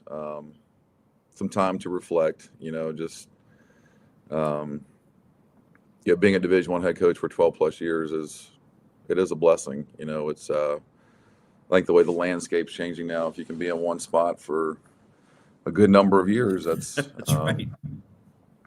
It is special. Very fortunate to be here. You're right. I've worked with a lot of fantastic student athletes who were very committed to our vision here. They trusted me to help them while they were at Radford, and I've had some phenomenal assistant coaches, as you know, that I have several doing great things at the Division I level at other institutions now, and I've got a very supportive wife. She's in this as much as I am, and she's probably more competitive than I am. So when you have support at home and from family, that kind of drives you as well. So it is a team effort. It takes a village, and I think the other thing is just Robert's belief in me over the last 12 years. We've had some highs, we've had some bumps in the road, and he's stuck with me, and I really appreciate him a lot. Well, I know you're excited about this year's team. I know in past years, recent years, not all years, but recent years, you haven't had enough size. You've talked to me about that. Boy, you went out and you addressed that. I watched your players come through. I'm like, man, they're going to be a problem in the conference. You found some size, didn't you? We did. It's something we really took the time to evaluate probably a year ago. Was we like the talent at the guard position, but when you look at things on the defensive end and rebounding and rim protection, we needed to get back to where we were probably 4 years ago when we were really close to a championship. We're at a championship in 2019, and a big part of that was the size at the wing position and the post position. So we do have a lot of depth there. We actually have 4 centers this year that are at least 6'2", so there's quality depth there. A few are young. So you add those kids with 8 returning players. So we didn't lose anybody from the transfer portal, which was a huge success for this year's team. So the balance and the blend of newcomers and returners has been strong so far. You could feel that in summer school. So it's been a good group, but we are bigger. I think we're more athletic. I think this team so far looks like it could be one of the deepest teams I've had here at Radford. So very excited about that. And here we are the first couple of weeks of the season, and it's such a marathon, the journey to get to where you need to be when conference play starts. Try to remind people they get all excited about results or they get down on results this time of year. And I think that's the wrong mindset to take. How's the team developing? You have a plan. You schedule always very difficult games. You want your team to be exposed to as many different things as they can because who knows what you're going to see in the conference. So you just talk about reminding yourself after all these years, right, that this is a marathon. It's not a sprint to March. Yeah, you're exactly right. That can be a slippery slope if you're focused on results only. You have to really evaluate what your team needs, really on a day-by-day basis. We've jumped into this season pretty quickly. We had 4 games in 8 days, and really proud of how the team has started this season. We're 2-2 and probably had a chance to upset Wake. That was a close game. And we just fouled them too much and lost by 7.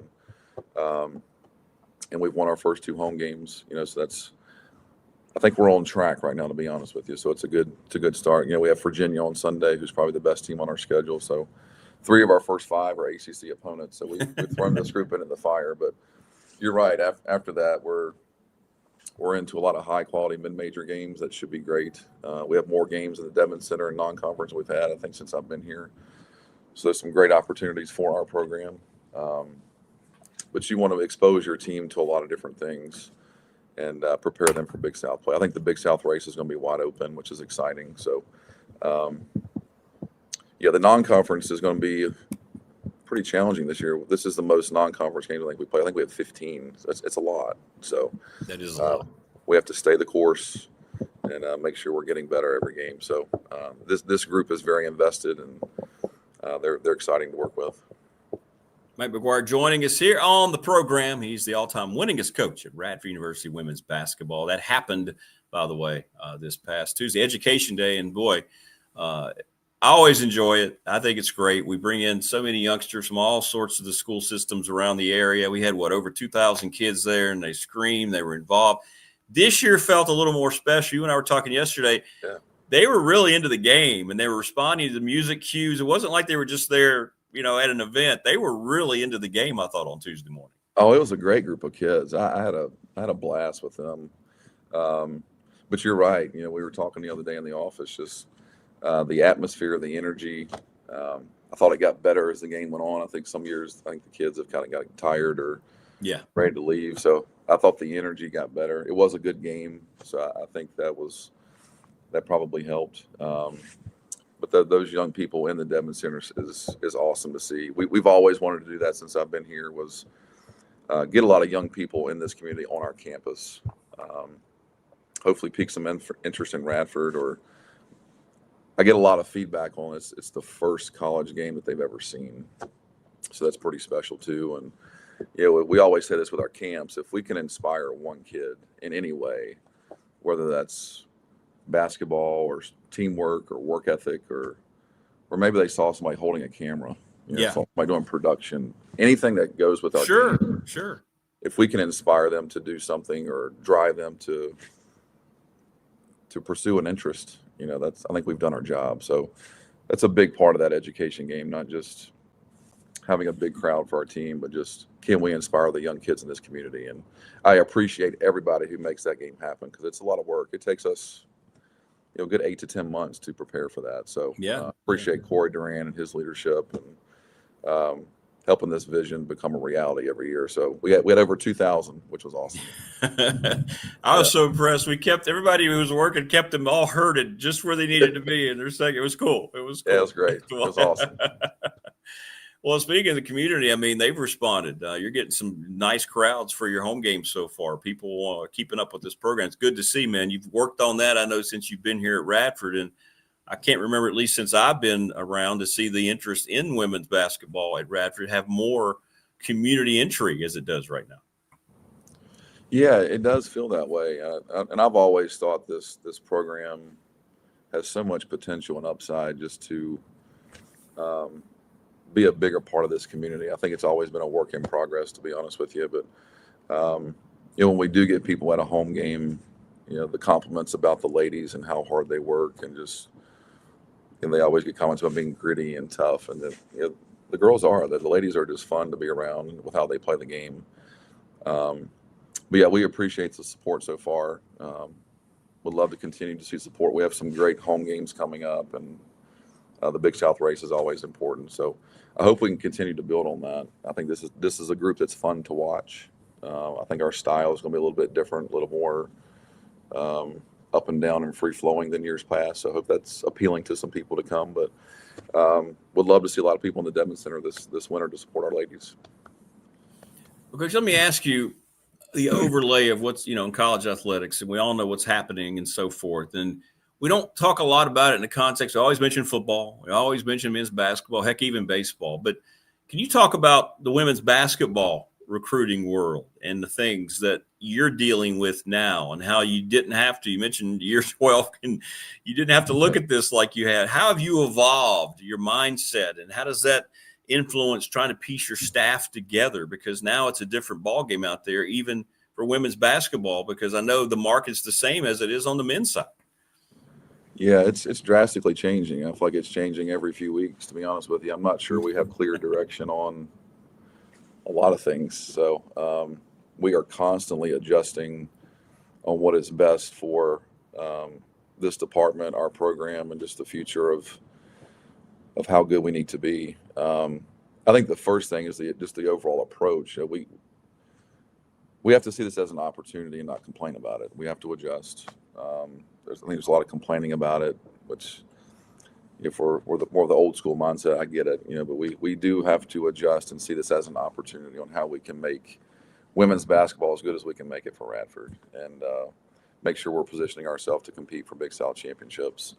And I do appreciate Robert. Robert's very intentional about wanting women's basketball to be at the top of the Big South. So discussing changes and opportunities in the off season, even increasing some staff that's going to help women's basketball, whether it's from analytics or name, image, likeness.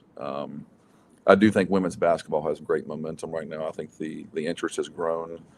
Those last couple of seasons, I think, has helped that. And I think it's a great game. And I think the women are very deserving of opportunities in their local communities, wherever they go to school. And I do think we have potential, to help our current team. So it is evolving, it is changing. The recruiting world, I think, got a little bit out of control back in the spring. We were all waiting on the House settlement to kind of see what was going to happen. Right. So I'll be honest, Rick, the collectives and the offers for kids in the portal in the spring was just unlike anything I've ever seen for the women's side. It was just a lot of money was being thrown at the women. So I guess there's pros and cons to that. But the fact that our ladies worked, some kids were bringing in some money was a very impressive thing. Now, just positioning yourself to compete in that space is what's going to be the challenge. So hopefully with the House settlement and the revenue sharing, us building the correct plan to lure great talent and acquire some really good talent here is going to be very important moving forward. So we're working on that almost daily, to be honest with you. That's something we have to figure out here. I know the coaches in the Big South are very intentional about making this be a big part of this region as well. Well, that's the thing. You just said it, Coach. You need direction. You can work. You can exist in this world a lot more if you know where you're going, and that's been the problem. Coaches has been kind of thrown to the wolves. When you go out, you don't know what the rules are, and it still befuddles me that we don't have really anything in place still to kind of this. It's ridiculous at this point. Well, it just seems like everybody has their own interpretation of what we can and can't do, and I guess what people are seeing as revenue, is kind of that's all over the board. Yes. Our coaches I talk to, it's we say we're going to revenue share, and then you hear some coaches making some offers to kids, and it was like, well, if you're truly doing revenue share, there's no way that number's possible. So we're all trying to figure that out, and we're always going to do the right thing here. I firmly believe in that, but we're going to have to come together and figure this out for our group. Is it exaggerated how much kids have changed because of all this, or kids not as different as they were when you started coaching many years ago? I know there's an evolution there, obviously, with the environment, but what have you noticed with the way, these young ladies you approach? How have they evolved with all this as well? Yeah, that's a great question. Yeah, I think on the women's side, I don't believe it's changed a whole lot. I think young people are still the same. Total for me, this is my 29th year of coaching, which is really really hard to believe. But I don't think the kids have changed a lot. For the most part, I think kids love the game. They want to be a part of a team. I think it's just the support systems around each kid and what those support systems are focused on. I do think this past spring it got a little bit out of control with the agents. There was just I do not like how agents were really using young people just for their financial advantage. That's just, correct. Yeah. That just burns me up. I can't. I don't like when young people are used in the wrong way. It's just that's a topic for another day, probably. Exactly. Yeah, it's a good one though. We'll have to get into that sometime. Yeah. Do I think there's a higher maybe expectation for what they think they're supposed to receive once they get on campus? Maybe. It used to be the full scholarship was an honor. And now there's just a little bit higher expectations for the financial piece in terms of what's included on top of summer school, paying for your books, cost of attendance, stipends, all that. So that part is changing a little bit, but for the most part, I don't think the young people have changed a ton. It's just the racket around them. It's just all over the place. It's all over the place. Yeah, so, yeah. Yeah. Problem is the leadership hasn't evolved. We talk about the kids, but they haven't evolved with all the things that they allowed to happen. So that's the problem. That's the problem. Yeah. I can't disagree with that. Yeah. So your team now, where to next? You mentioned UVA game. What's coming up in the next couple of weeks for your squad in case people want to know and follow Radford women's basketball? Yeah, well, it's a busy November for us. We have 10 total games. We've already played 4. Wow. So we've had a couple off days, which they've needed. They've really earned that. So we have 2 3-game weeks coming up. So we're at Virginia on Sunday, and then would love to see a lot of people in the Devon Center next week. We have Furman here Wednesday night, which is a really good game, and then next Saturday we host Niagara, which a lot of people don't know much about Niagara. Their style is very unique in Division I women's basketball. They're going to press for 40 minutes, make or miss. She plays a lot of kids, and she tries to make it as chaotic as they can. So that's a very different prep and probably a very different style than what we've usually see in the Devon Center against foreign opponents. That's going to be interesting. And then Thanksgiving week, we're going to Cleveland. We're going to Cleveland State's MTE, so we'll play. Okay. We'll play Valparaiso, we'll play St. Bonaventure, and then we'll finish with Cleveland State. So we'll play 3 games in 4 days. So that will be eye-opening for our staff on how we need to help our team prepare for the conference tournament, which is what you're going to have to do in March, is win 3 games in 4 days. So that was the whole plan to play in that tournament. So we have 6 games to finish out this month coming up. So a busy 2 weeks. That's quickly on us. Finally, Coach, before I let you go, you mentioned your wife and your family through all this, and it's so representative of your time at Radford to see your little girls and how they're growing from the time that you started and the additions that have come, and now you see them. It's just, it kind of goes along, correlates with the growth you've had in your program over the 12 years at Radford. It's kind of cool. Oh yeah, that was a special moment for our family the other morning. Radford is home for us. It's home for my children. When I was hired in 2013, we were about 6 weeks away from getting married. So we weren't even married yet. And then since we've been here, we've had 3 daughters. Our girls love this area. They love the community. They love Radford. They love the Reiner community. They love going to school at Auburn Elementary. And Radford is home for us, and for us to have such an awesome experience with a lot of great people that we've worked with and built relationships with is just, as you know, I mean, this is a special place and a special area. I always say it's a hidden gem. It's just full of really good people. So, family's everything to me, and the fact that I can share this with them is awesome. Hey, I'm telling you, you just mentioned it. All the best people at Radford live in Reiner. There we go. There you go. Just saying. Right. Well, Coach, listen, man, thank you so much for taking the time, and sincere congratulations. I just you've been so important to the athletic department, not only the women's program, but how you treat everybody and the example that you give. You probably don't even realize it, but the example that you give on a daily basis. And I know talking to the staff, we're getting tons of people here in chat just so they know what you represent, man. And you should be commended for that. I know it's just who you are. You're not trying. It's just you are who you are. But I'm so thrilled, on top of a lot of reasons, because of that, for you to have this now title forever, the all-time winningest coach in Radford history. It's cool. Well, I appreciate you saying that. It's a pleasure to work with you, and my relationship with you means a lot to me. So I appreciate all you do, and appreciate everybody who's supported me over the years and believed in me to lead the women's basketball program at Radford. It's been a special opportunity. Honestly, it's been life-changing. Yeah. I've learned a lot. This has been an awesome journey, and hope it continues for a long, long time. All right, man. Well, listen, I know you'll get them ready for Charlottesville, and we'll talk to you a little bit later today. Sounds great. Thank you, Rick. Appreciate it. Thanks, man. Appreciate you. Congratulations right. again. There you go. Mike McGuire joining us, the all-time winningest women's basketball coach here at Radford University. And everybody, thank you for the hey, I see you, David Smith. Hey, TP. Yeah, Coach McGuire is an asset to Radford and the community. And that's, I think that's the biggest part of all this is having people like that in place you can trust with your young people. It's really cool. It's really, really cool.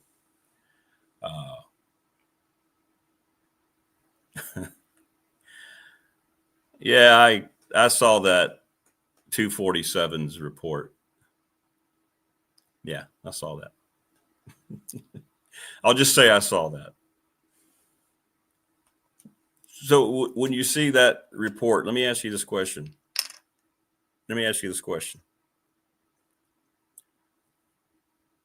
Why do you need 3 visits to find a home?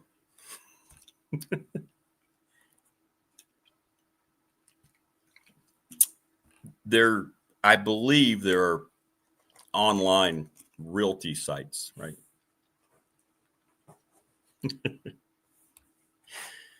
We'll see. We will see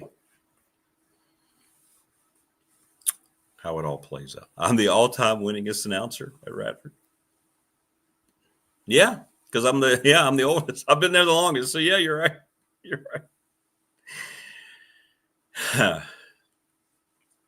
That's right. Better believe it. Louise Baker could find him a house. 100%. Let's just put it this way. Louise Baker would know if that kind of thing was happening. If that was actually accurate, Louise Baker would know.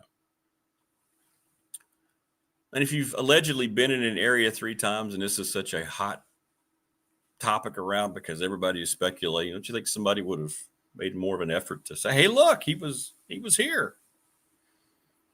Just saying. That's why I don't do things like that. I try to just share with you when I get nuggets from people who are in the industry.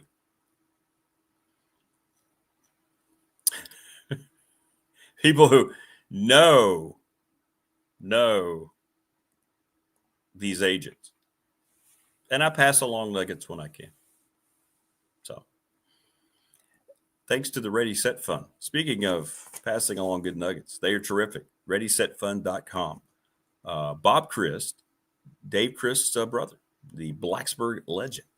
BOBCRIST, the number 11 at Gmail. Your local rep. So reach out to Bob and go check out the Ready Set Fund. The profit percentage has been raised to 90%. That's tops in the industry. And you have no upfront costs to help try to raise support. So go and enjoy. Thanks to the NRB Super Bowl. They've been part of the community for 25 years. Call them up, 540. Reserve your lanes today, 382-5525. Lawson's Mobile Home Supply. Appreciate them. 300 North Franklin Street in Christiansburg. Give them a call at 540-381-8011. They're awesome. Go buy your next vehicle at Harvey's GM in Radford. Go see Brad Harvey. He's picked out my last 3, and they have a great service department as well that don't try to jab you on costs, which is, you need that today. Trust me. Yep.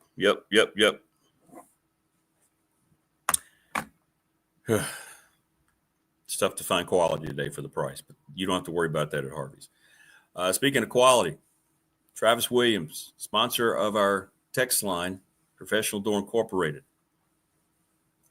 They need workers right across from NRCC up in Dublin, and their business is doing well. They're so good at what they do. They've got national contracts, but they've got regional contracts expanding beyond. It's $20 an hour. It's a family environment. It's just a great community. So make sure you walk in and help him out. They need some help. You won't regret it. Trust me, you will not regret it. National Bank, member FDIC, the exclusive banking partner of BDST on YouTube. Thank you so much to Larry Ramsey and all those folks. The attorney, Ryan Pryor, BDST Fan Question of the Week, who will be in the ACC title game.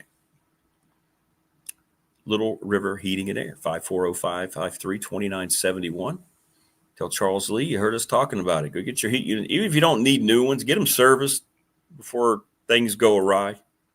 And hopefully we don't have wintertime lightning this year. We're presented each and every day by Pulaski County Sports and Entertainment. I'm going to try to get Jonathan Sweet on here on Monday to talk about the racetrack. Yeah. Big news. Big news. Mark Hunley, McClellan Chiropractic, doing a great job. And go see Mark. If you have any kind of back issues, I mean, he is terrific. Just go see him, get popped. And check out the technology that they use. They use a whole lot of it. Family Fencing Studios. Free quote 540-200-8294. FamilyFencingNRV.com. Go check them out. Jason Green, they're going to work through the wintertime, man. They are great. They are great. Appreciate that. Well, that's very nice of you, TLB. Very nice of you. Appreciate that. It means a lot. I don't ever think of myself that way at all, in any way, shape, or form.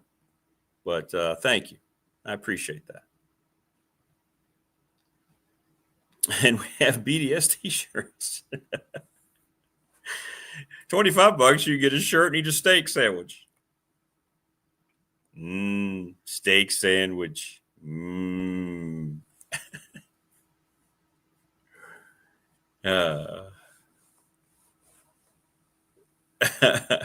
He's buying, but you're paying.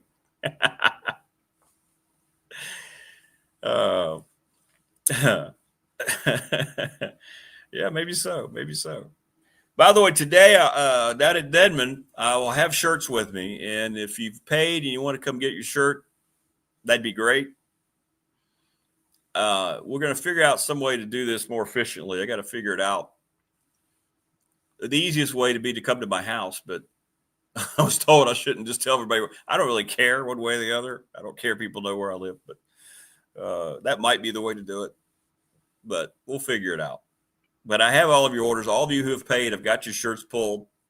If you have time, lunch or something, well, I won't be there until back from lunch around 12:30, 12:45. So, but you can come by today. And if you haven't paid, you can just pay me then. If you have paid, we'll check you off the list and give you your shirts or shirt. And the two folks that do want them shipped, I have you. I ordered some special mailers that are supposed to come today, so I'm waiting on those. So I'll get you those. When I get them, I will get you those. Shirts are $20. If shipped, $27. Maybe a little more, but I cut it off at $27. Yeah. I hate shipping costs. Terrible. Free grease on your shirt per sandwich. I mean, you're not eating a sandwich right? If you don't get grease on your shirt. I mean, that happened with Buford T. Justice last night. Buford T, he goes in and he, at the choke and puke, as they called it.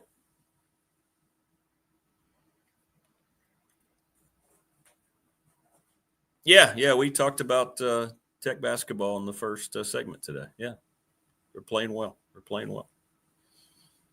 But, he gets a little bit of there and he gets the coffee. Oh, the law officer shouldn't have that on. Much obliged. Much obliged, officer. Pretty good stuff. Rodney, I'll be there. It takes me a little while to get there. I'll be settled in about 9:15 if you want to stop by. Diablo sandwich, Dr. Pepper, yes. And didn't a lot of people, didn't restaurants put Diablo sandwich on their menu after that?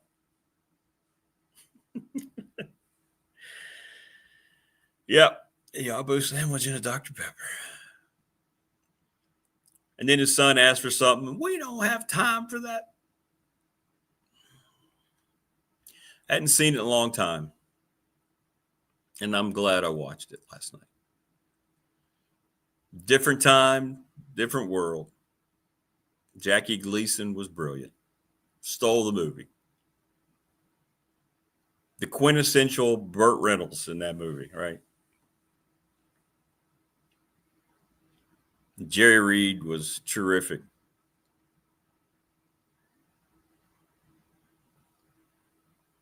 Very last scene. Daddy, wait for me. Who's going to hold your hat? They drive up on the football game and jump onto the field.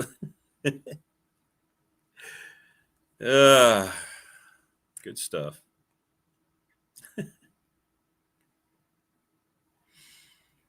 Good stuff. So, yeah, I'll be down there fairly early, Rodney, this morning. Takes me a little while to get there and get in the office, but, yeah, I'll be there.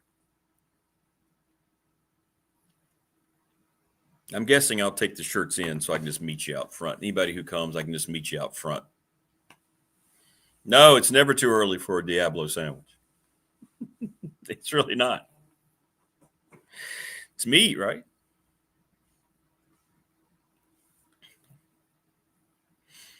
It's meat. You're right. I don't know if I have you down. I don't know if you've already paid. If not, we can just whatever. I'm just doing it there, too, to make it easy for people.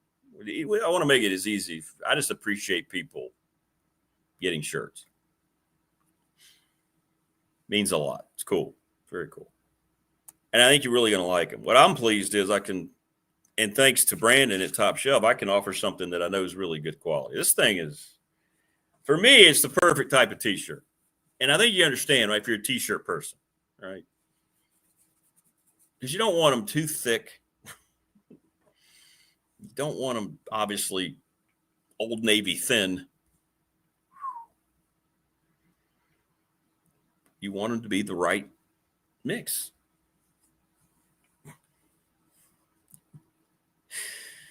And that's what we've done here.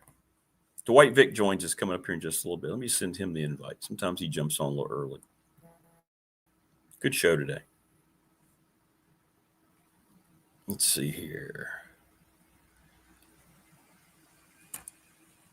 All right. Boom. On the text line, Radford, we play this weekend. We play this weekend at the Greenbrier. We'll be at the Greenbrier.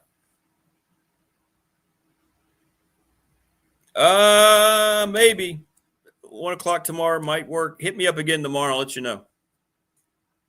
That could work. I'll make that work. Yeah, plan on that. Plan on that tomorrow. At 1. Getting out earlier tomorrow because we're going to be traveling. But, yeah, so I think 1 o'clock will work. Yeah. We'll do that. We'll do that.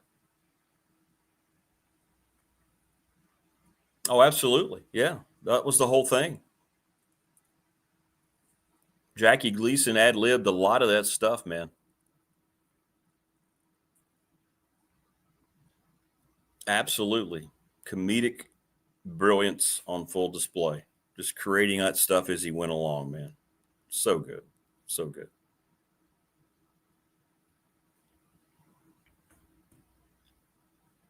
No, the 4th and Goal show ended we don't do it in the postseason.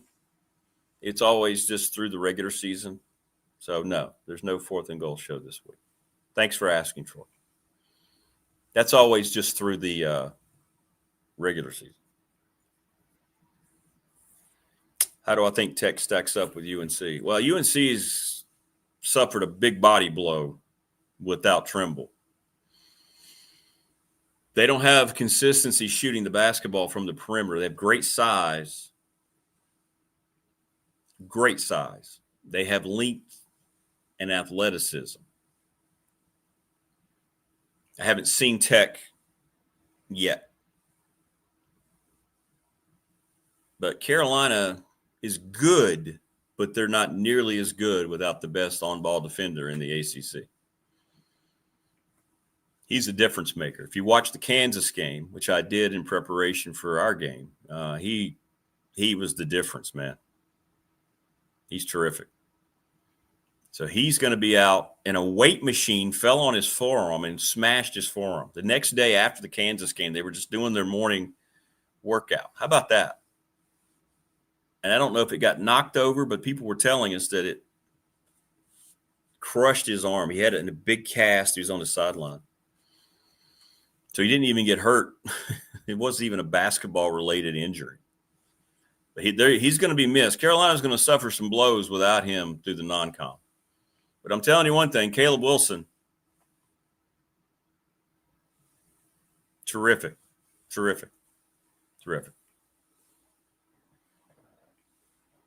Yeah.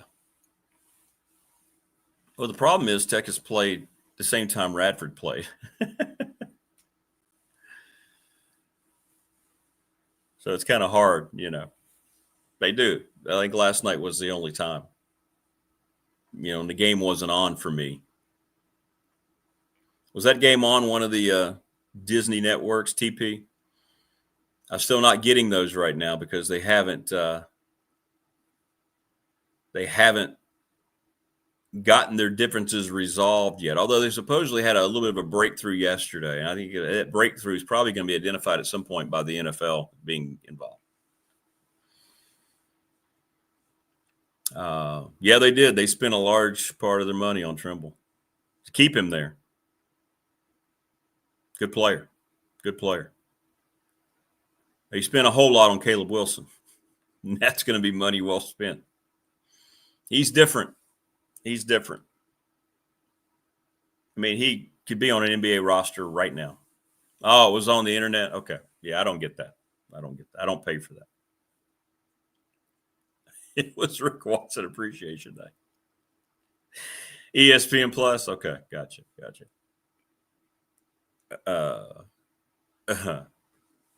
Smokey and the Bandit, great movie. Funeral going by. Daddy, he had a lot of friends. What I like, too, is how disgusted Jackie Gleason, how Buford T is so disgusted that the funeral procession is going around, and he sits back, takes off his glasses, and still takes off his hat, puts it over his heart, and turns his head. Just a subtle little twist of just brilliance. Tech can't get enough of their black jerseys in basketball. You're going to see a lot of that. That's why, Troy. It's just because. That's why. The question is, how much black apparel, if you're a Tech fan? Answer that question for me. How much black apparel do you have if you're a Tech fan?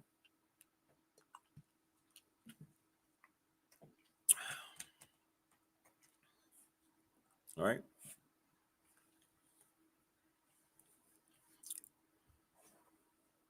That's just what they do.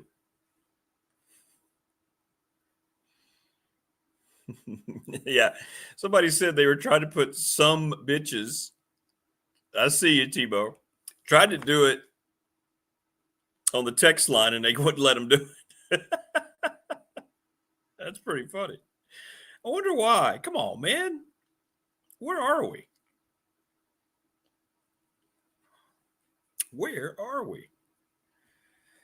I mean, at this point, that kind of thing is going to be filtered out, the kind of crap that they allow on TV and on streaming movie, all this stuff. They're going to leave out some bitch. Come on. Yeah, look, Daddy, a football game. Can we watch, Daddy? And I'm telling you what, Sally Field now, nothing wrong with that.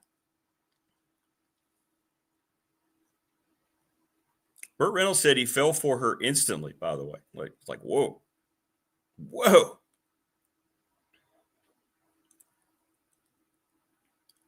Yeah, I understand. That's the whole premise, Paul, but your son is not out with income to buy the merch that they want to sell.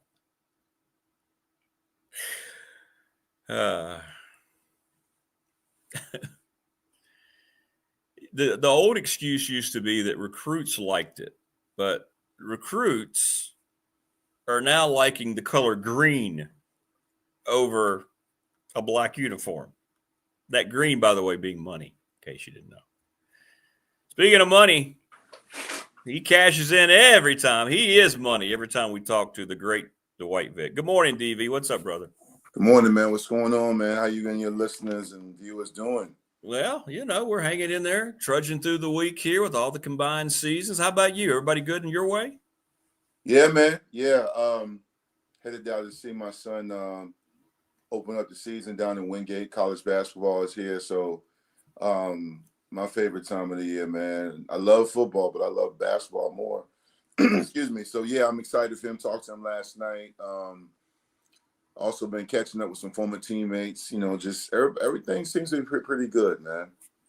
What's the vibe? By the way, how is your son? Is he doing okay? Oh, yeah. He's the first freshman. I don't ever want to misquote or give misinformation, but I believe right now, he's the first freshman, I think, under the coach's Coach Good's leadership to ever start for Wingate. Wow. Cool. I mean, yeah, something like that. Something unique. So, I mean, he's doing good. But, for those kids out here, man, whether they're in Southwest Virginia or they're in the Todd area or wherever, D.C., Maryland, if you're a high school kid, don't rush the process. It's okay to prep. Now with all these rules and NIL, man, you see, I've probably been on college basketball overload. I've been watching so many games. I kind of glanced at the Radford UNC game. There's so many kids, man, that I saw 1 year at this D2 or this mid-major, and the next thing you know, they're at a high major, Power 4, and they're dropping 24 points. So, I mean, yeah, man, it's good. And Virginia Tech basketball looks great, too. So, yeah, I mean, yeah, he's doing great, man. I'm doing great. The vibe is, you asked about with the former players? Yeah. Yeah. The vibe. I mean, well, yeah, it doesn't sound like it's positive. Well, it's because it's just, Rick, man, you're my guy, man. And shout out to everybody in the chat, man. It's just, it's one of the weirdest seasons in Virginia Tech history. I mean, the team's been playing hard the last handful of weeks. Looking at the Wake Forest upset over UVA, it just kind of infuriated me a little bit because that's a game Virginia Tech should have won against Wake Forest. At home, you had an egregious penalty by Green in the red zone at the 1 yard line. And you had other mistakes, penalties, and just turnovers. And then you look at the game against Louisville. You're up, 16-9, and then you see Louisville lose at home to Cal, a team you beat.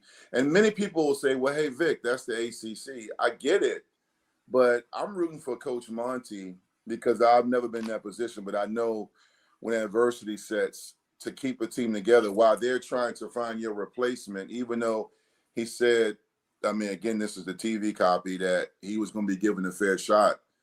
I probably would assume, which I don't like to do, that the fair shot is probably how he finishes the season, which, I mean, these next 3 games, Florida State, Miami, and UVA are a gauntlet.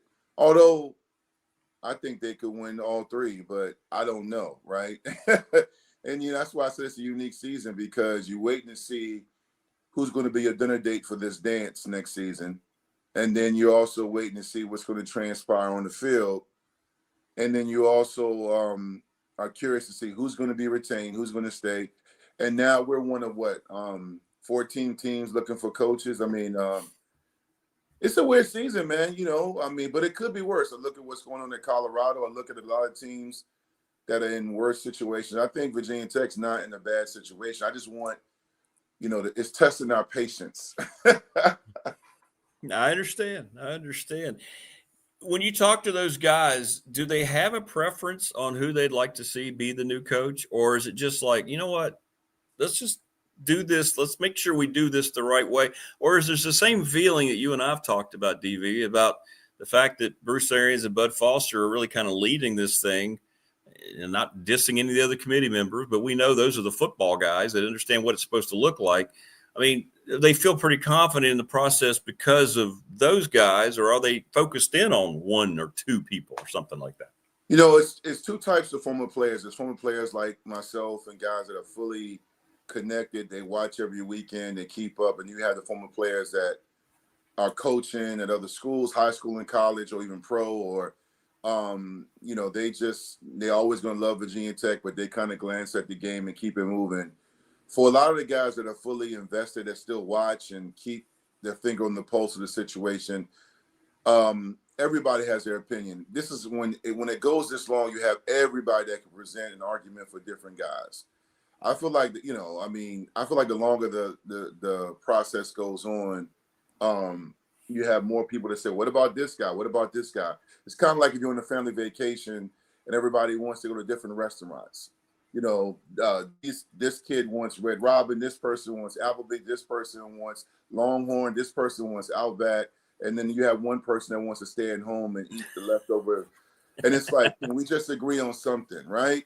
But my take has been Franklin would be a great hire, but I feel like you just need a very good coach. That's why, again, this is not a fan favorite for some people, but this is why I've been like, man, I really wanted Monty to do well, at least finish strong. That man is a damn good coach. I mean, I'm looking at the decisions he made. I'm looking at some of the quotes Andy Bitter released yesterday. A few players are disgruntled. Well, I would tell them what you're tasting and what you're smelling and feeling is called accountability. And accountability doesn't always taste good, but it feels good. It makes you stronger later, like vegetables and vitamins. And, it's just at the same time, he didn't really construct his team. This isn't his full roster. He came here and it was sudden change like in the game. But again, a lot of the players in the group chats I'm in just want a great coach. Not even like this name. I mean, I don't even think they would be upset if we plucked the guys away from JMU. As I told you last time I was on your show, JMU, I know UVA is having a historic season, probably their best since 1990. I still think JMU's been the best football program in the state the last handful of years. Doesn't mean they have the best talent. I just feel like program-wise, they've been consistent. Program-wise, right. Yeah, right. yeah. It doesn't mean, you trying to tell me that they got – no, I'm not arguing, man. Save that for a Facebook group chat. Go argue somewhere else. Save that for Twitter. I'm not arguing who has the best players. I'm arguing who has the best program. And just to kind of go down memory lane, Miami has always had the most talented conference. Before we fell off a cliff, we were the better program. And, I'm not talking about their national champions. I'm talking about ACC, Virginia Tech and Miami. Not not prior. Yeah, Virginia Tech was the better program.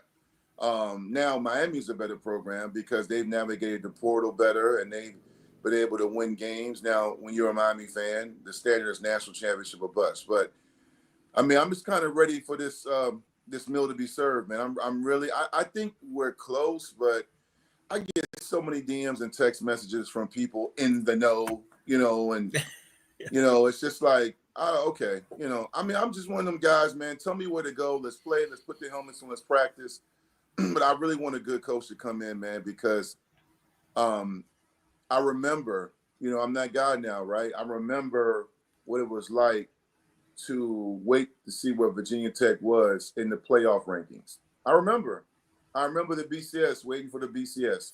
I remember, I feel like that guy on the porch. I remember when that street was first built, right? You know what I'm saying? And that's what happens, man. You spend more time remembering. I want new memories. I want to look down in the future and say, hey, we got this big matchup coming up, man. We're 7-1, that kind of deal, which has already been stated. And I think knowing Coach Bud the way I do and other guys like that, I know they do as well. I'm going to hold true that Virginia Tech's not a stepping stone job. I think this can be a career job for somebody. It seems to be a mindset that, somebody's going to come here and they're going to immediately want to leave after they get the program going. And I know I'm biased a little bit being here and you played there. I don't see Virginia Tech as that kind of job. I think this can be a place where you can dig in your heels if you do it the right way and win, given where they are, given the fan base, given the new money. This can be your end job. It doesn't have to be looked at. And I think a lot of fans have kind of fallen into that because of the last 8 years. I wanted to get your thoughts on that. Do you just see some big name? Let's say it is James Franklin. A lot of people think he's just going to be here like 3 years. And it could be the case. You never know about him. His mind works a little differently about what he looks for. But what's your take on that about Tech being a career job as opposed to just being somebody who wants to come here for a little while? JMU is a career job. UVA is a career job. Boston College can be a career job. I think what happened with the portal and all the movement with NIL and everybody going to ESPN and having a talk show, and every week Fox Sports hires this person. It's a lot of movement, right? It's always tons of movement, which doesn't always equal success. You can sustain a very lucrative position at a quality job like Virginia Tech. It's more so about the ego of some of these men that coach. I stay away from guys that have egos. I do, even in my own business with Victory Life. I don't need anybody coming in and work for me or work with me that wants to move around a lot. I understand growth. And if you're a younger coach, sometimes it's a better opportunity. I think, and I hate bringing his name up on this great Thursday morning, but I think that started with Fuente, with that whole Baylor situation, which, indirectly helped Virginia Tech and Witt understand it was time to build up and improve some stuff. But the movement is what it is, college basketball and football right now. There's always this movement. But I think that's where you got to get the right guy. But if Franklin comes in and only coaches 4 years, gets us to a conference championship game, wins the one, and gets maybe even sneaks into a playoff, that's great. Now, if he leaves, go take a job on the West Coast, and you bring another guy, now the blueprint and foundation has been laid. Here's what I've been saying consistently, even in the Beamer documentary I was part of. Virginia Tech, Beamer left and gave you the blueprint that you just had to build on and evolve. He gave you the blueprint on how to win. It just was time for him, and he'll tell you this, it was time for him and that guy, the staff, to go. It was like the Beatles or Wu-Tang Clan. They had a 30, 40-year run. It was time for a new band to step up, but they showed you how to negotiate record deals. They showed you how to get albums sold. They gave you the blueprint. And Fuente came in, to his credit, and gave you a great opportunity to see what it was like to win at a higher level. But then egos got involved. Ego is always one of those things. When you watch documentaries, 30 for 30s and other conversations, egos always mess things up. Selfishness, misuse of money, different things where people get in and they got their hand in the pot and they're taking more than they should, or they want to have a personal agenda, right? I really feel like Virginia Tech is a great job. You got a fan base that's insane. Guys taking their shirts off when it's 20 degrees. They can show up a whiteout against a Ferrum or Firm or whatever, with, a sold out crowd. The game was at 11 a.m. You got recruits, and you can't tell me the players on this roster, the ones that are playing now, aren't playing hard. So you have talent. You got a few assistants they could retain. I would retain a handful of them. Not all of them, but some of them. I mean, it's really about the guy that comes in. I know this is why I was a fan of the JMU situation, because if you get some guys from JMU, the coaching staff there, or at least a couple of the head coach, whatever, he would come in and be like, "Hey, I want to be here." You think? Let me remind people of this, and this is actually perfect given what season we're now in regarding college basketball. Mike Young came from which school was it again? Wofford. And look what he's doing now with the NIL, with talent, minus a couple of years. He had the ACC tournament championship, went to the tournament, and before him, he had Buzz. Prior to Buzz and Mike Young, Virginia Tech basketball was viewed as a visit to Water Country, USA in Williamsburg, Virginia. Virginia Tech basketball was viewed as a field trip. That's right. It was a field trip. Oh, yeah, we got Tech, man. That's a dub. And then look at now the basketball fans have expectations. It's really about getting the guy in to come in and get, the mindset to change and create a winner. I think Virginia Tech is a great position. I'm not even being a homer right now. I'm telling you. I know. But I will say this too, and I hate bringing this up, but this is what I'm here for. I'm on my segment. We had guys that wanted to coach here the last several years that Witt and company did not interview, talk to, or even engage in, that are winning elsewhere, right? So as much as some people don't like Narduzzi, Pittsburgh was viewed as a stepping stone job. But look what he's doing with Pitt. People say, Pitt's in contention to win the ACC right now. And Pitt has always been consistently between 7 and 9 wins pretty much since Narduzzi's there. Pittsburgh fans know what they have in Narduzzi and his staff. They know what their expectations are. They know at worst case scenario they're going to a bowl game. Right. And I mean, honestly, unless you are in Ohio State right now, everyone else is kind of trying to climb up that mountain. You know, I mean, even Alabama right now. I know they're Alabama, but since Nick Saban left, they're trying to find their way. Now, obviously, we're not in the same category as Alabama, but at one time, Alabama was in our situation. I know that sounds crazy to hear, but it's all about getting the right guy in. And, you know, sometimes, man, you and I joke about this, man. Sometimes it's not the girl at the bar, but it's the girl that helps you with your homework, that's there for you to tie your tie, that, you know, make sure you're okay when you're sick, stops by your house to make sure you and your family have food. That's the girl that you need to take to the prom, not the girl that keeps playing games with you and she's talking to 3 other guys and 2 of them are your teammates. That's true. That's true. Hey, it goes back to Teen Wolf. Go get your boof. Don't mess with the blonde who doesn't really care about you. Yeah, that's what I'm saying. Her and Michael were in the closet getting it on for a little bit, man. You know, so he went wolf crazy, man. He pulled out the claws. Oh, that's true. I forgot. You're right. They even had the closet scene where they realized, whoa, there was something there, man. Energy there. Yeah. Good stuff. Good stuff. By the way, you're a movie connoisseur. If you haven't yet, I don't know if you like stuff like Frankenstein, the new one that they did. I heard about it. It's outstanding. I'm going to watch. It's on my Chiron Stitt, the great former Virginia Tech and NFL running back.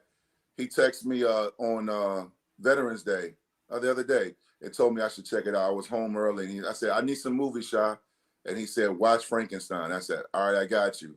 Yeah. Good, I definitely will. Yeah, it's good.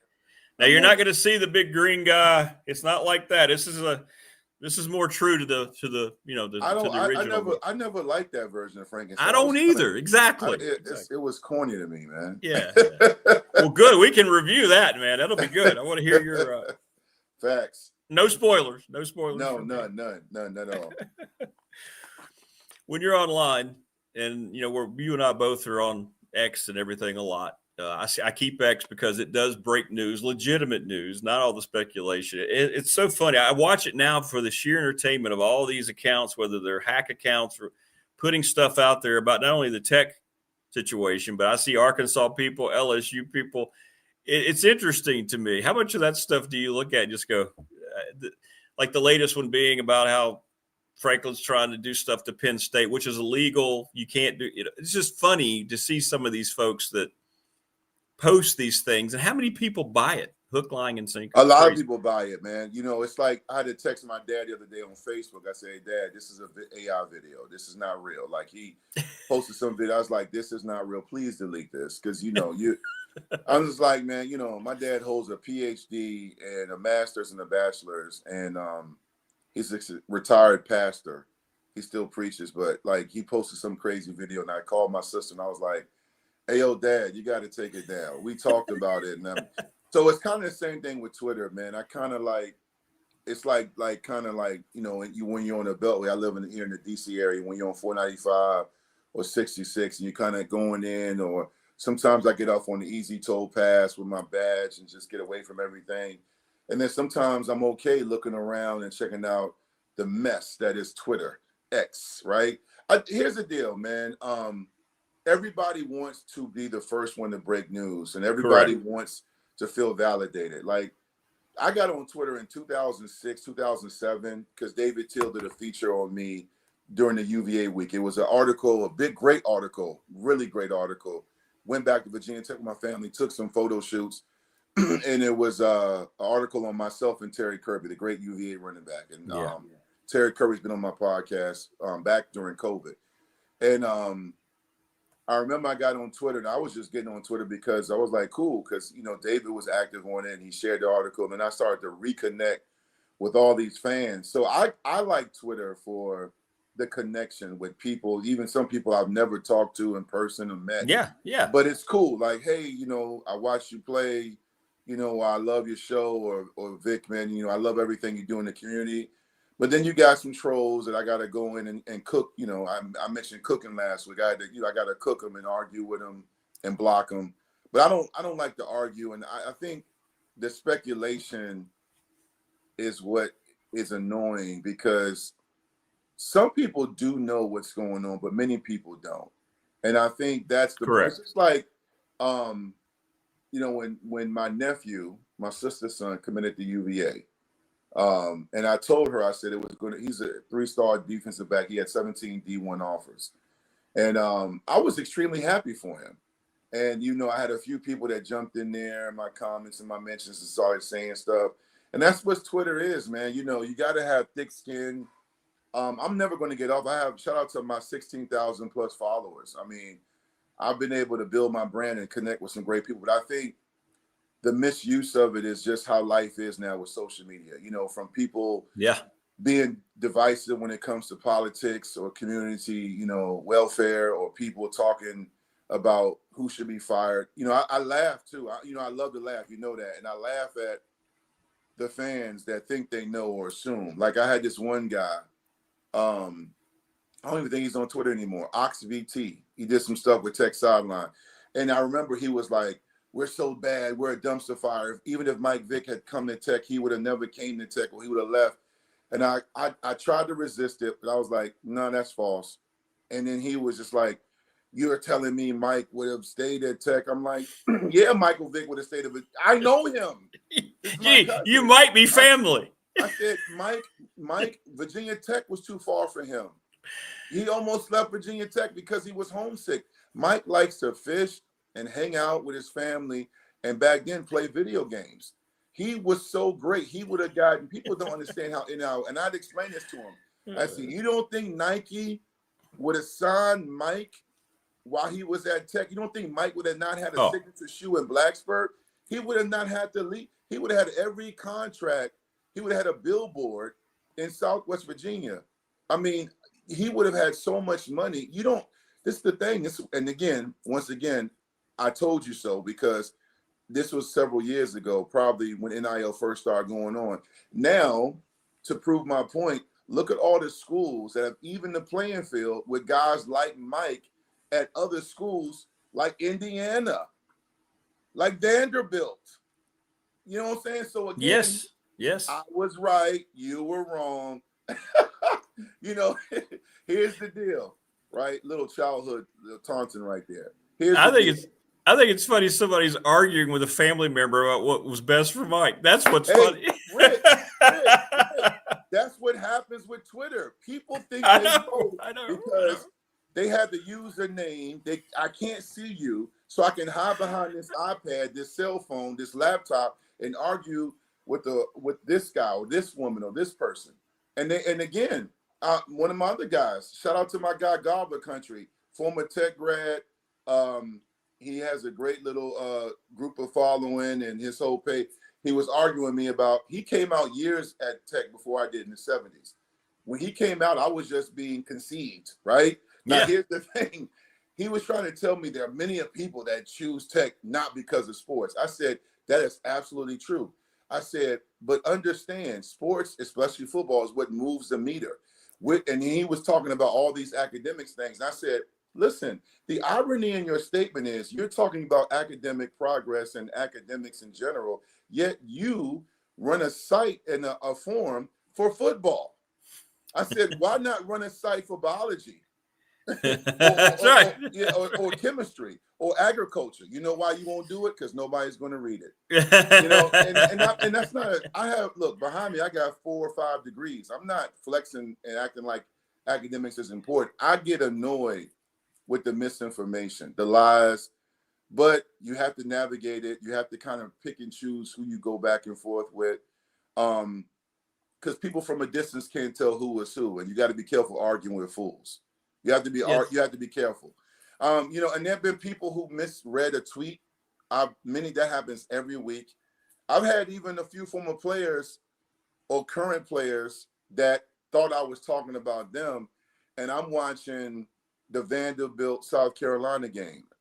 I'm not even talking about y'all. I'm talking about, because I'm a Tech guy. Let me just tell everybody watching and listening.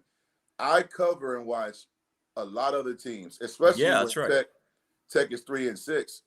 I love my Hokies, but there's some other great stories in college sports right now. So, yeah, Rick, man, I just kind of see it like you. I do stay on it. My wife was always like, "Why are you on it?" I said, number one, I love that Twitter gets the breaking news first. They do. It gets it first. Facebook, it takes 3 to 5 business days. At least. Instagram is like, for these fake models and sugar thugs that want to talk tough. But I do use Instagram, for reels and things like that, especially, stuff that we do, you and I, and other things I want to share. But I feel like social media has been great to me. I've benefited immensely from it because I understand how to navigate it, and I understand the authenticity of people that I follow. I choose to follow people that make me laugh, inspire me, or give me my food for thought regarding sports and culture. How much fun are you having going to these high school games? I love to see these pictures of you in the booth, that you're there and you're just taking in that atmosphere, man. That's great. Hey, man, I appreciate it. Thank you for that. It's awesome. I love, I called the 2013 spring game for IMG, and Danny Nopes, who ended up being one of my good friends and my co-host for about 4 years, was a producer. And I loved it. I called the Virginia Tech spring game. First time I was ever in the booth, had a suit on. It was great, had the headset. And I was like, man, I'm on ESPN, right? It was fun, and I never did it again. I did the radio show before Bill Roth and Mike Burnup, but I love high school sports. I love college and high school sports are my favorite over pros. I love covering Northern Virginia sports. I'm with NSMT. Follow them, NSMT. They're a great group. I'm still Victory Life forever, but I do stuff with them because, and the guy that does the call is Nails. Nails is a Virginia Tech grad. He just graduated last year. So it's kind of crazy how the difference in age, but he's great play-by-play. And it's fun, man. There's a lot of talent here in Virginia, especially up here in Northern Virginia. And it's cool, man, like getting the post-game interviews and going by practices and, just talking to future stars or even kids that's going to go into, after high school, going to corporate America, man. As you know, I'm very passionate about pointing to the youth and their families. Even though I broadcast and I do the coverage, I still pour into those kids and tell them food for thought and words of wisdom to pass on, stuff I may have missed, things that I know work. So I use that platform to inspire. I had a woman yesterday, man. She was like, do you ever sleep? Do you ever rest? I mean, I have a passion for life, man. One day somebody may do a documentary on me. Absolutely. Right? Absolutely. And they should. So I'm leaving all this. I'm leaving everything. They're going to show clips of me and Rick talking about tech. That's right. They're going to show clips of me, interviewing Frank and Shane Beamer and watching my son play and with my 2 daughters. But look, man, at the end of the day, man, it's really about enjoying life, y'all. Like, as much as we want Tech to be better or Radford to win games or whatever sport or team you follow, right now, man, I got a cousin on dialysis. I got friends that are battling cancer. My friend Camille, Virginia Tech grad, she had to shave her head. She's getting chemo. Like, we can lose ourselves. With Thanksgiving on the horizon, we have to make sure we're thankful and grateful for life. We got to make sure that we don't lose ourselves with government shutdowns and blaming everybody for racism and pointing at each other and embodying negativity. We have to fight that. Just like when I'm on Twitter, navigating through the negativity and focusing on what's uplifting and what's inspiring. I think that's what people happen when they lose sight of what life's about when they get involved in sports. You can love it. And it's one reason why I've got turned off by certain people on these shows where everybody's yelling and arguing. I'm like, man, what happened to journalism and having a great conversation? I mean, every time I see people screaming and yelling and, it's crazy, man. But at the same time, for some of those people, that's what sells. I know. You can't have disagreements anymore and have a great, insightful conversation. Understand that you can educate yourself because you may have a differing opinion coming at you and vice versa. You can't shake hands at the end of the day and say, you know what, we're just going to disagree on that, but I understand your point of view and why you feel the way. That's great. No, now it's immediate hatred.